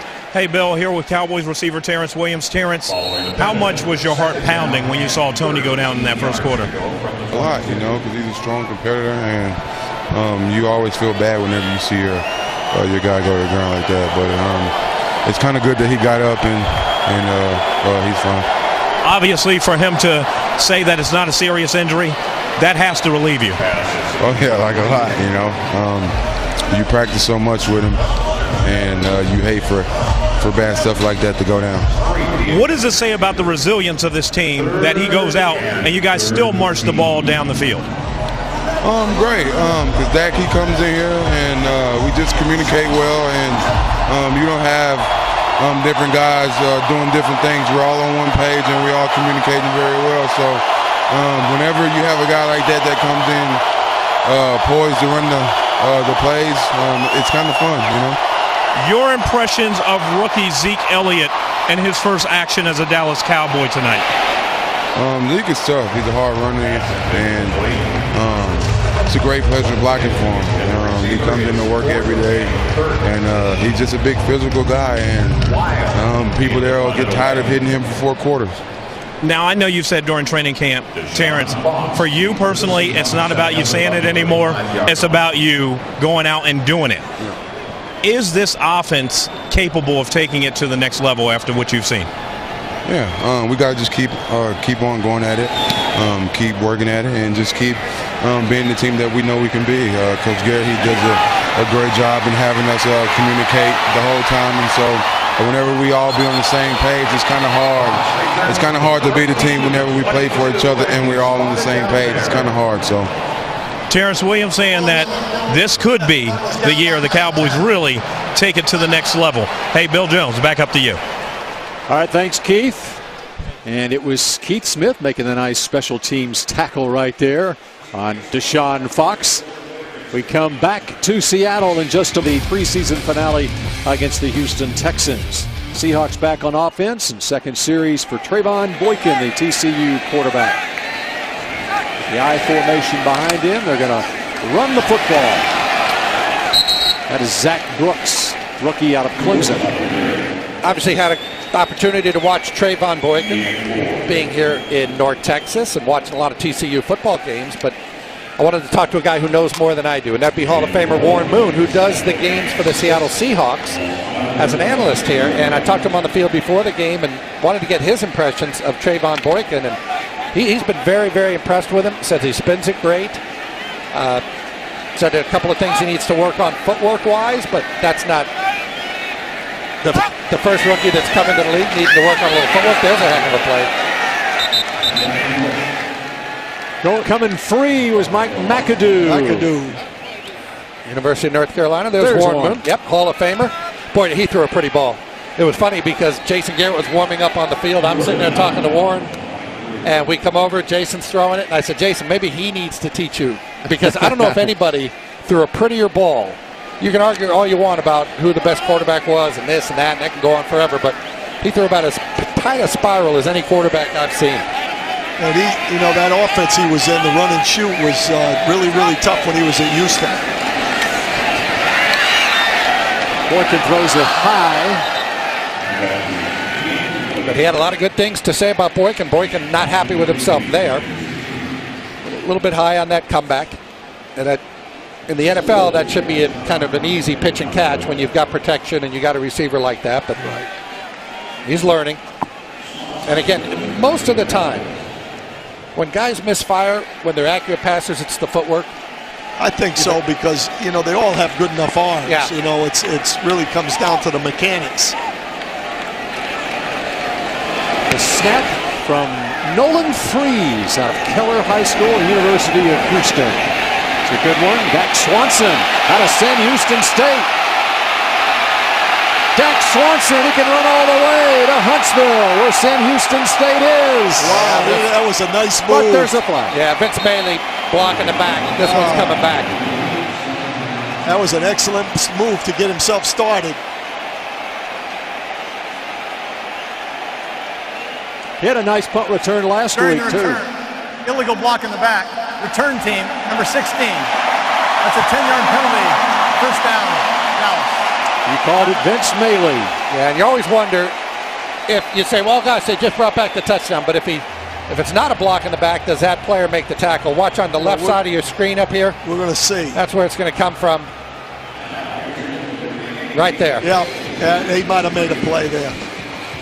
Was fun to watch Dak Swanson go the distance, but it's coming back. Aikman, they done a great job with that play. Darius Jackson can't get back to the line of scrimmage. Yeah, I know everybody has heard about the star, read about the star, seen photos of the star. Until you get up there, Bill, and you've been there, you just can't believe it's this is a workout facility. It's unbelievable. I was talking to Rich Dalrymple before the game, the public relations director, and he says it takes him about 20 minutes to get from his office to Jason Garrett's office. So it's like walking through a Cowboys Hall of Fame. Well, and it's so nice. I take my shoes off before I go in. It's like somebody's nice living room. Right. Showers. Nice job by Showers right there. He hung in there, took a hit. Got it to Andy Jones. Now, what's interesting, I've been in this position where you're playing in the fourth quarter, second half of a ball game, and you want to show the coaches as a quarterback or any position on offense what you can do. So I guarantee you Jameel Showers was not the least bit unhappy when that punt return got called back, because otherwise it's in the end zone your defense goes out, and that's just taking away minutes and possessions that you have to show Jason Garrett, hey, I can do this job. Yep. Third down. Now, he'll never admit that, but trust me.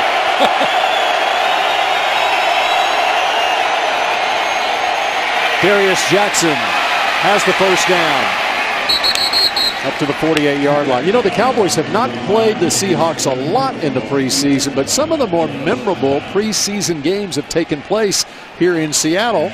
10 years ago this month, in fact, Tony Romo made his first start as a Cowboys quarterback, and Bill Parcells let him play the entire game right here in Seattle, which was a Cowboys victory. And at that time, I believe he was the first quarterback to play the entire game since maybe Dante Culpepper about 8 years previous. Well, I'll tell you another one in a minute. Jackson. Good running room. I don't know if you remember in 1989 when the Cowboys were going through an undefeated preseason. John Elway played 4 quarters, and on the last play of the game, he beat us, and that was because Dan Reeves. Dan Reeves did not like Jimmy Johnson's handling, or Jerry Jones's handling of Tom Landry. I think that game, because I was there, I was on the team at the time. I think it went to overtime. It went to overtime. It went to overtime, and Elway was in the game. Yeah, he went the whole distance. Cowboys wound up, I think, 3-1 that preseason. That's it. Yep. And, of course, then we went to New Orleans Saints and got spanked on that how season really, opener. That was a spanking. Right here, that's a date to remember, because that was, again, the debut of Tony Romo. And I actually text Bill Parcells last week. It was a 10-year anniversary last week to the date of Tony playing that game. And Parcells text back, he said, that's when I knew he had a chance. That was as strong as it got. He had a chance. Did you text him on his birthday this week? I think Parcells turned 75 this week. I did not. Showers, Andy Jones off the fingertips. Could have been a memorable moment in Seattle for Andy Jones. That's a shame right there, because, you know, Randy Jones, they like him. They like him. Yeah, and 2 drops. He's got to make that play. Watch this. Just run through the ball. Tough over the shoulder, but if he runs through that ball, watch him slow up just at the end and kind of try to over the shoulder it.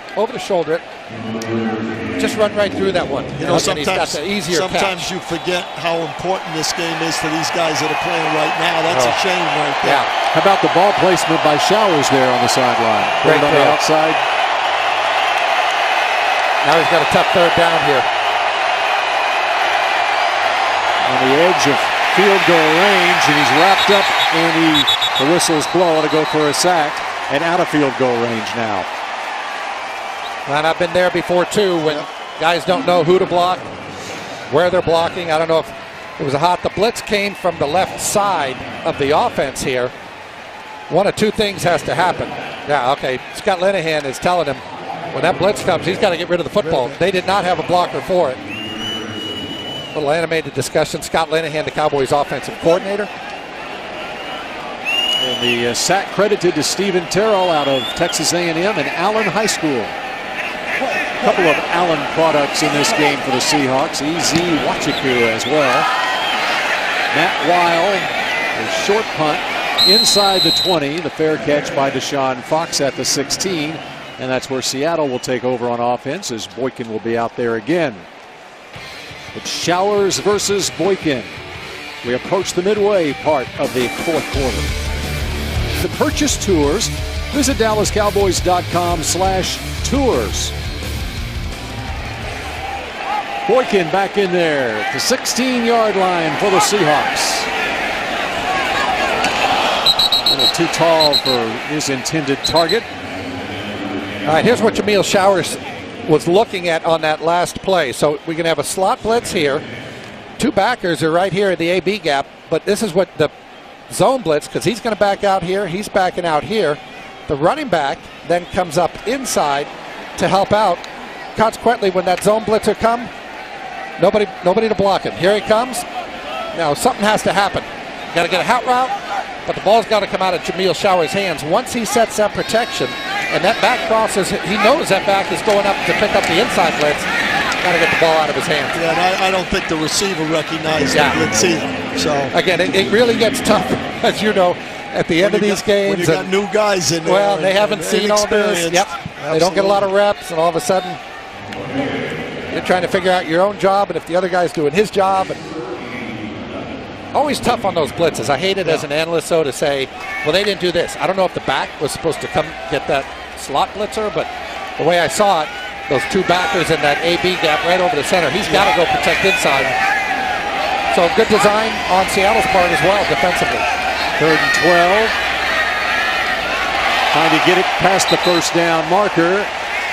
Coming up with the football is Antoine Goodley. That was the exact same blitz, except Boykin just got on out of there. He saw that the guy was coming. He knew he couldn't block number 30, and he spun out of it. Bought himself a little time. Goodley was with the Cowboys in the preseason last year out of Midland, Texas. Got a challenge by Jason Garrett on the other sideline. He was right on top of that play, and he wants him to take another look at it. And that was a 3rd down play.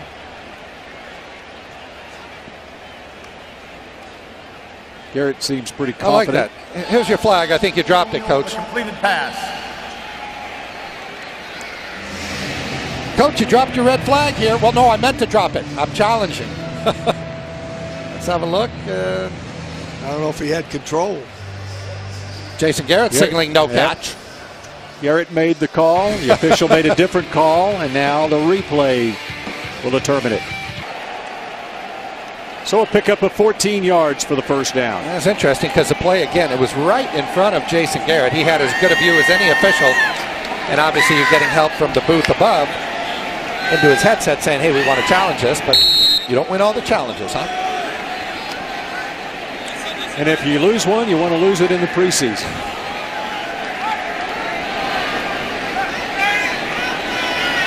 Under center, Boykin. Deep downfield. He was looking for Kenny Lawler, the rookie out of Cal. Nice coverage by Isaiah Fry, the safety. Just ran a little out and up route, it appeared, and Fry stood ahead of him the entire time. He saw the football. Very nice defense there.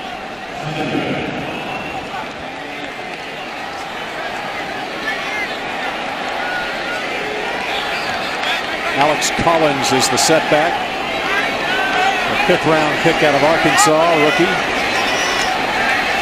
Boykin looking downfield, in some trouble, buying time.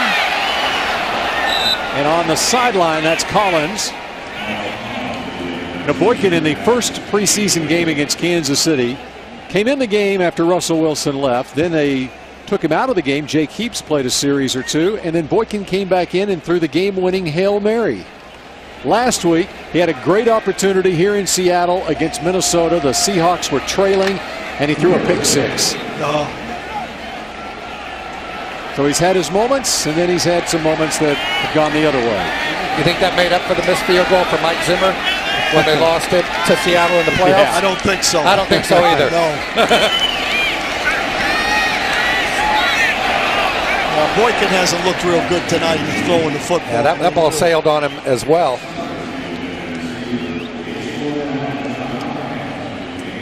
So it's punt time for Seattle. He's 4 out of 10 for 31 yards. Yeah. Not as well as he has. Here's, boy, plenty of time. Good protection. Just sailed that ball. Usually when that happens, the elbow drops down and then you push the ball up. Just takes an upward trajectory, and I think that's what happened right there. Dak Swanson gets another chance. Dak's just saying, now nobody blocks somebody in the back on this one. Short punt. Swanson spins away from a man. Good return. Yep, nice field position for the Cowboys. Championship boxing returns to AT&T Stadium on September 17th, as we talked about with Jerry Jones earlier. Canelo Alvarez versus Liam Smith, the junior middleweight championship of the world. That's Mexican Independence Day holiday weekend on September 17th at AT&T Stadium.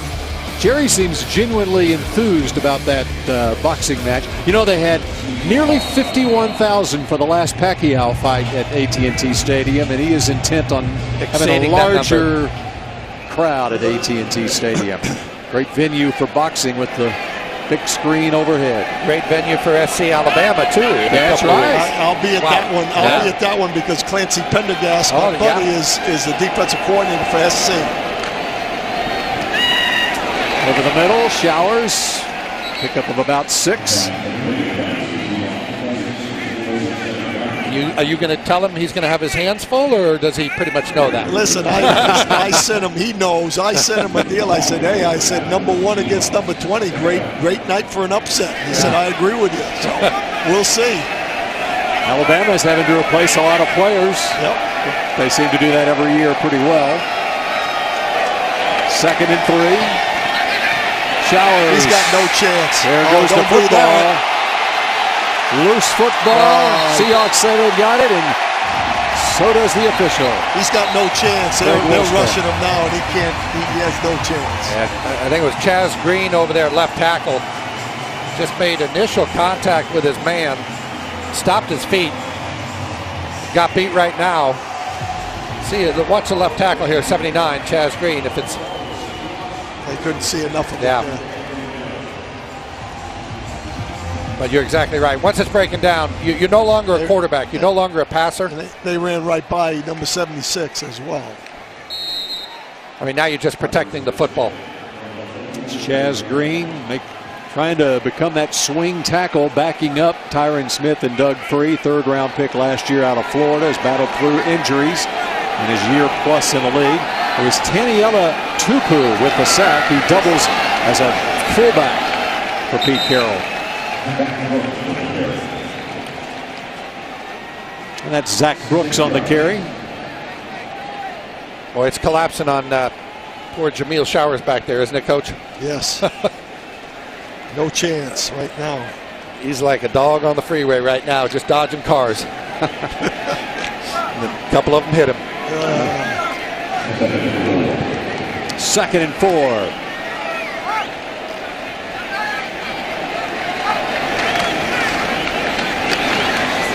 Up the middle again. No gain that time. Good stop by the Dallas defense. And let's go check in again with Keith Russell.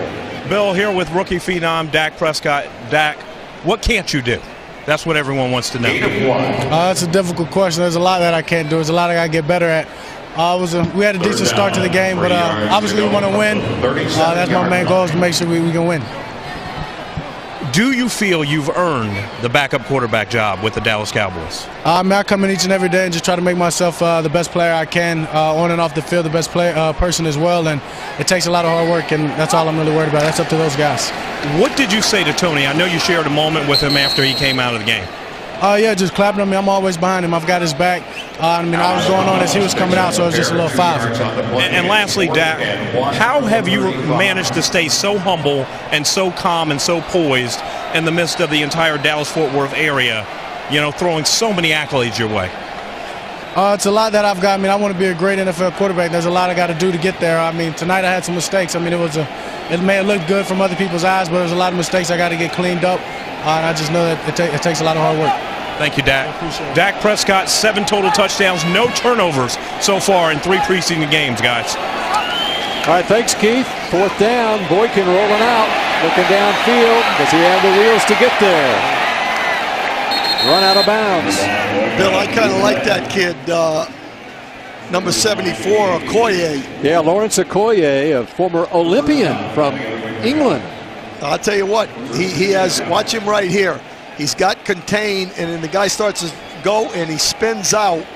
And I'll tell you what, that's a quick guy he's running against.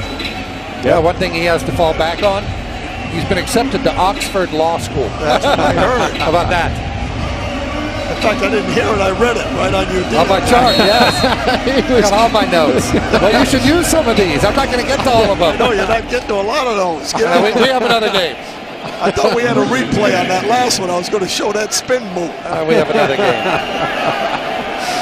He was looking at your paper there, babe. Showers. I never plagiarized. So. There you go. That's Rodney Smith on the catch. All right, we have another game, Coach, but some of these guys won't. They'll cut to 75 on Tuesday. You were in that position as a head coach. How difficult is it to bring a kid in and tell him basically that his dream is over? That is the hardest thing that I had to do as a head coach, because in reality, you're not really telling him that they can't play in the league. You're telling them it's not going to work out in this particular situation. And is that how you phrase it too? That's how I approach it. I said, look, just because it doesn't work out here doesn't mean that your career is over. It just depends on how much you want to do it and the work that you have to do. Is that the worst day you have as a coach? Absolutely. No question about it. I hated that more than anything else, especially when I came from Central Connecticut, Mystic, Connecticut, and a bunch of people told me I'd never be the head coach of anything. And I was the head coach of the Dallas Cowboys, so that was very difficult for me. Inside the 20-yard line, Vince Maley, former draft pick of the Cleveland Browns. Cowboys picked him up early last season. Maley's blocked a couple punts for him, too, hasn't that's he? right. Yep. Was there one cut that was tougher than any other? Yeah, there was a young man by the name of Richmond Flowers. His father played for the Cowboys back in the day. And Richmond was the hardest working kid and the most intense, and he just wasn't quite good enough. And it was a very, very difficult thing for me to make that decision. And he went on and he got another couple shots, but he never really made it. But that was a very, very difficult one. He started to cry a little bit, and I think I started to cry a little bit as well. The allergies sort of started flaring up there. Yeah, that was a difficult one. They're all difficult, but that one sticks out. I imagine there's a few where you say, good riddance. Oh, yeah. I won't ask you to there's a name few of names. those. I'm not going to name any names. I won't ask you to name names. A couple of them, Jerry Jones left the building and let me do it all myself because he was concerned for his life. So it was a very difficult, some of those were good ones, I guess. Inside the 10-yard line. There's a player from Alabama, Richard Mullaney from Thousand Oaks, California. Say it like Keith Jackson would say it. Where's he from? Alabama. Sure would be nice for Jameel Showers to punch one in. He has not led a scoring drive. This was good right here, this drive. Just keep it going. No two, you can throw the ball away down here. And he did just that. Good play. I mean, you got first down and 6. You're going to take 4 shots in the end zone. One thing you don't want to do is take a sack, so you don't like it, throw it away and live another down. We approach the 2-minute warning, 2:06 to play.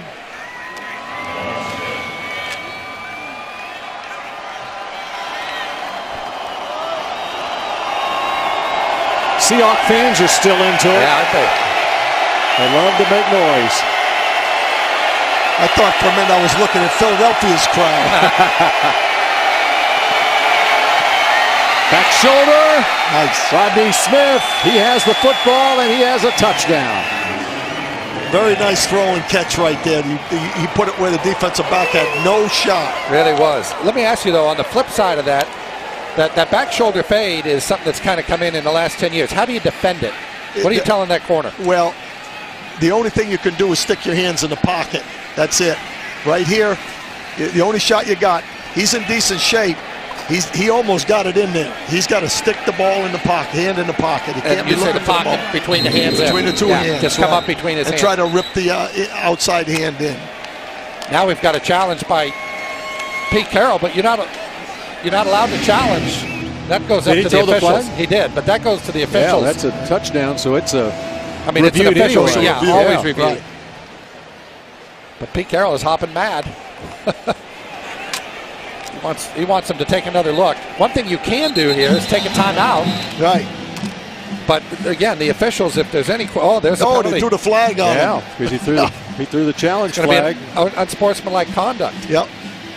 Is what that becomes. Unsportsmanlike, or could be a delay game. Quite honestly, I'm not sure, but it's going to be one of the two. Craig Wolstadt, our referee, tell us what it is. Because Seattle threw the challenge flag after a score, it is not a penalty, it is a charged timeout. Seattle will be charged with the first timeout. How about there that? You go. Okay. They changed the rule on that. Rodney Smith out of Florida State University, 6'5", 232 pounds. I remember Bill Parcells threw the challenge flag under 2 minutes when it went to the booth, and it was an unsportsmanlike conduct penalty assessed against him. Yeah, they've taken away the severity of the penalty. The Ford scoring drive there. Ford, the best in Texas. 64 yards, 7 plays. Showers to Smith. And what they do now at the 2 minute warning, the equipment manager will come up and physically take the flag away from Jason Garrett, so you're not tempted to throw it.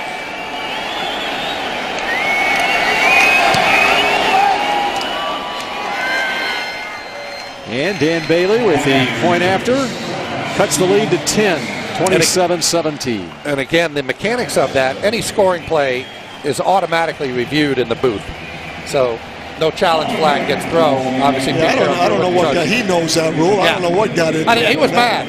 Yeah, he was mad about the play, I think. Yeah. That was where you figure, okay, what can I do here? I got this red thing, I'll just throw the flag down and yell at an official and enjoy myself. I was really good at that. Unfortunately, I had to do it too much.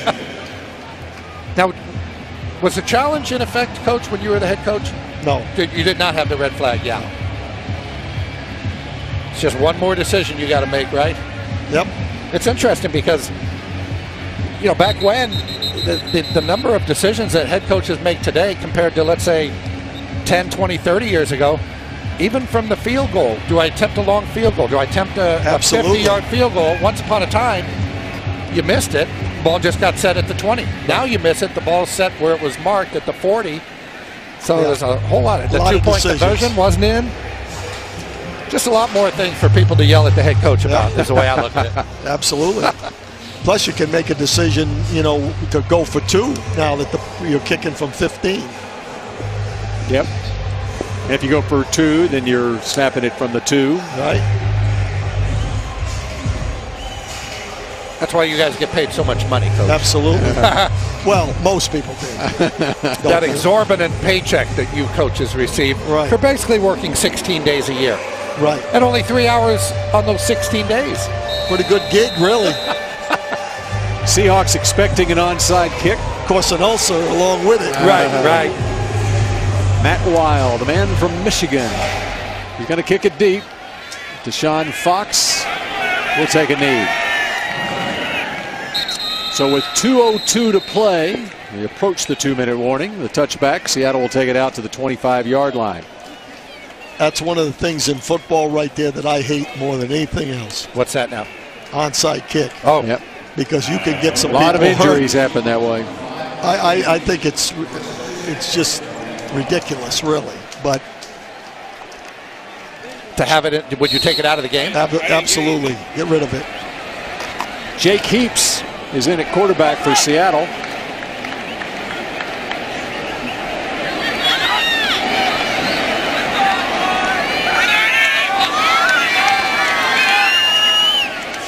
And they hand off to Troy Pope, who has run out of bounds as we get under 2 minutes to play in this one with the Seahawks. There's a flag down.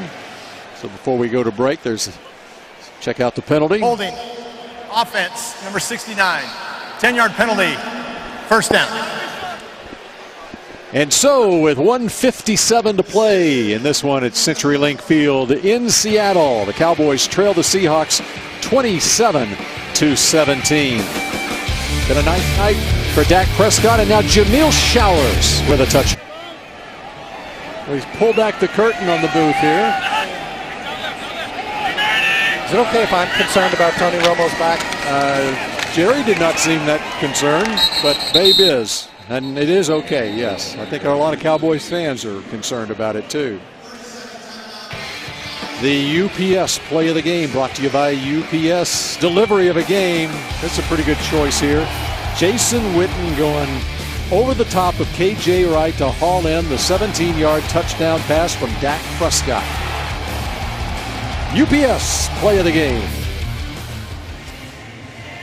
I think the Cowboys look pretty good at tight end. Offense, they're set.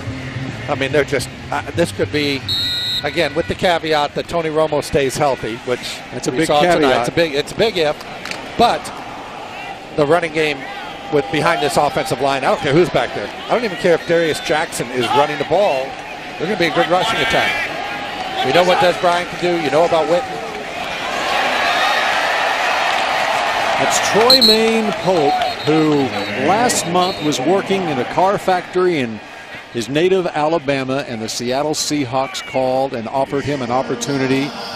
He said he cried on the phone when he got the call, and last week he was their leading rusher with 86 yards rushing. Out of Jacksonville State. The Reliant Bring the Energy player of the game. Who would you make the Reliant Energy player of the game? Whoever you decide.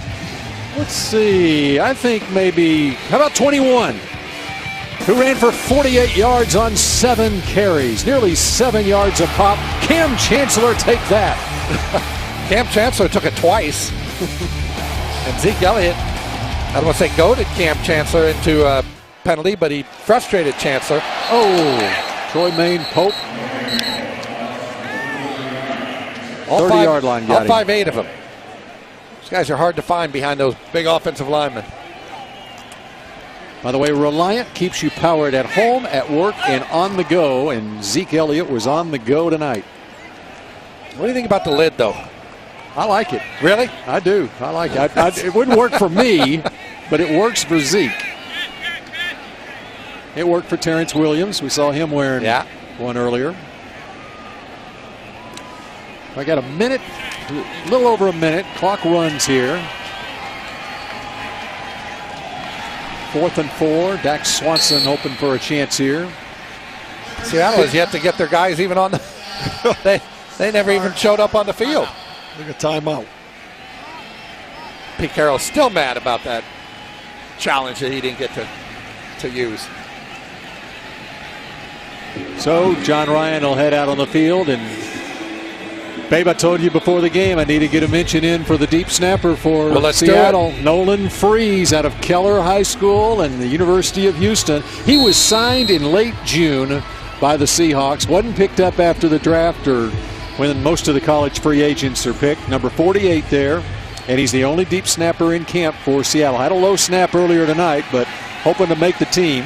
Well, looks like he's going to if he's the only guy. The only guy. He's got to beat out Pete Carroll. Good snap there. He's made 4 special teams tackles in 3 games as well. See if he can get Dak Swanson. Flag down. Holding. Holding on the Cowboys, I believe.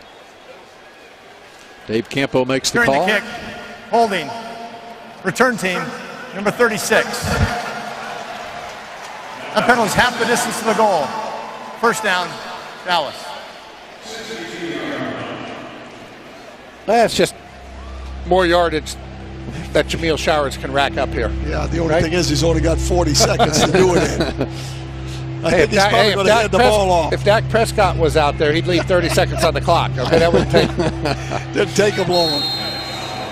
Benson Mayowa has the shoulder pads off. We had a chance to see him for the first time tonight. And this is the time, honestly, you know, the game's not going to be won by the Cowboys.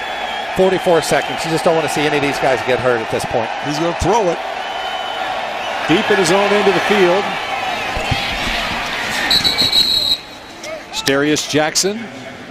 Cowboys running back situation. Now Lance Dunbar came off PUP and he's working out now. Did not make this trip. Be interesting to see if he tests it a little bit next week, but they're confident he'll be ready for the regular season opener. And I talked to him this past week after he had worked out. He was ready for a little soreness maybe to develop the next day after coming back for the first day, and he said he felt great. So I think all systems go for Lance Dunbar. Hopefully get him back by that regular season opener.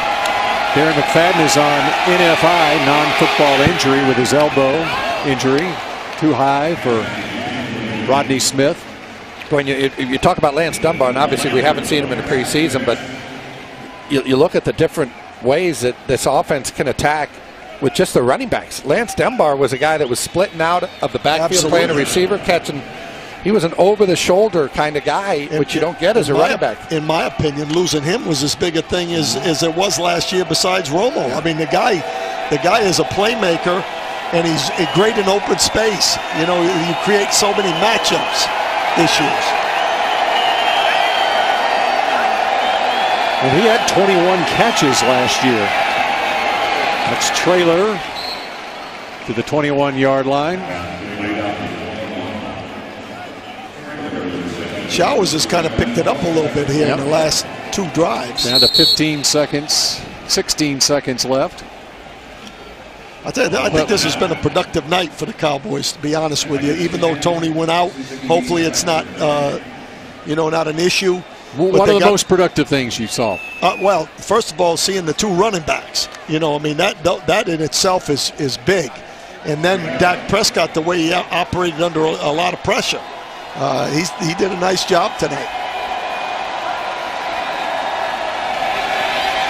Showers flushed out. Nice. And to the 37-yard line as we are under 10, down to 5 seconds. And clock gets down to 0. Well, and that will do it. 27-17, the Seahawks over the Cowboys. Boy, Zeke Elliott sure looked good. He looked like the guy, Coach Campo, that you say, okay, number 4 pick in the draft. I'm okay with that. Yeah, I feel really, after watching him tonight, I feel even better about him. I think that they're still going to be, especially with Romo, Tony getting the little ding, they're going to be looking right up until it's over, to see who's out there for that quarterback position. But they may make the decision to stay with this kid. And I'll feel a lot better, Bill, when Tony Romo's back. Never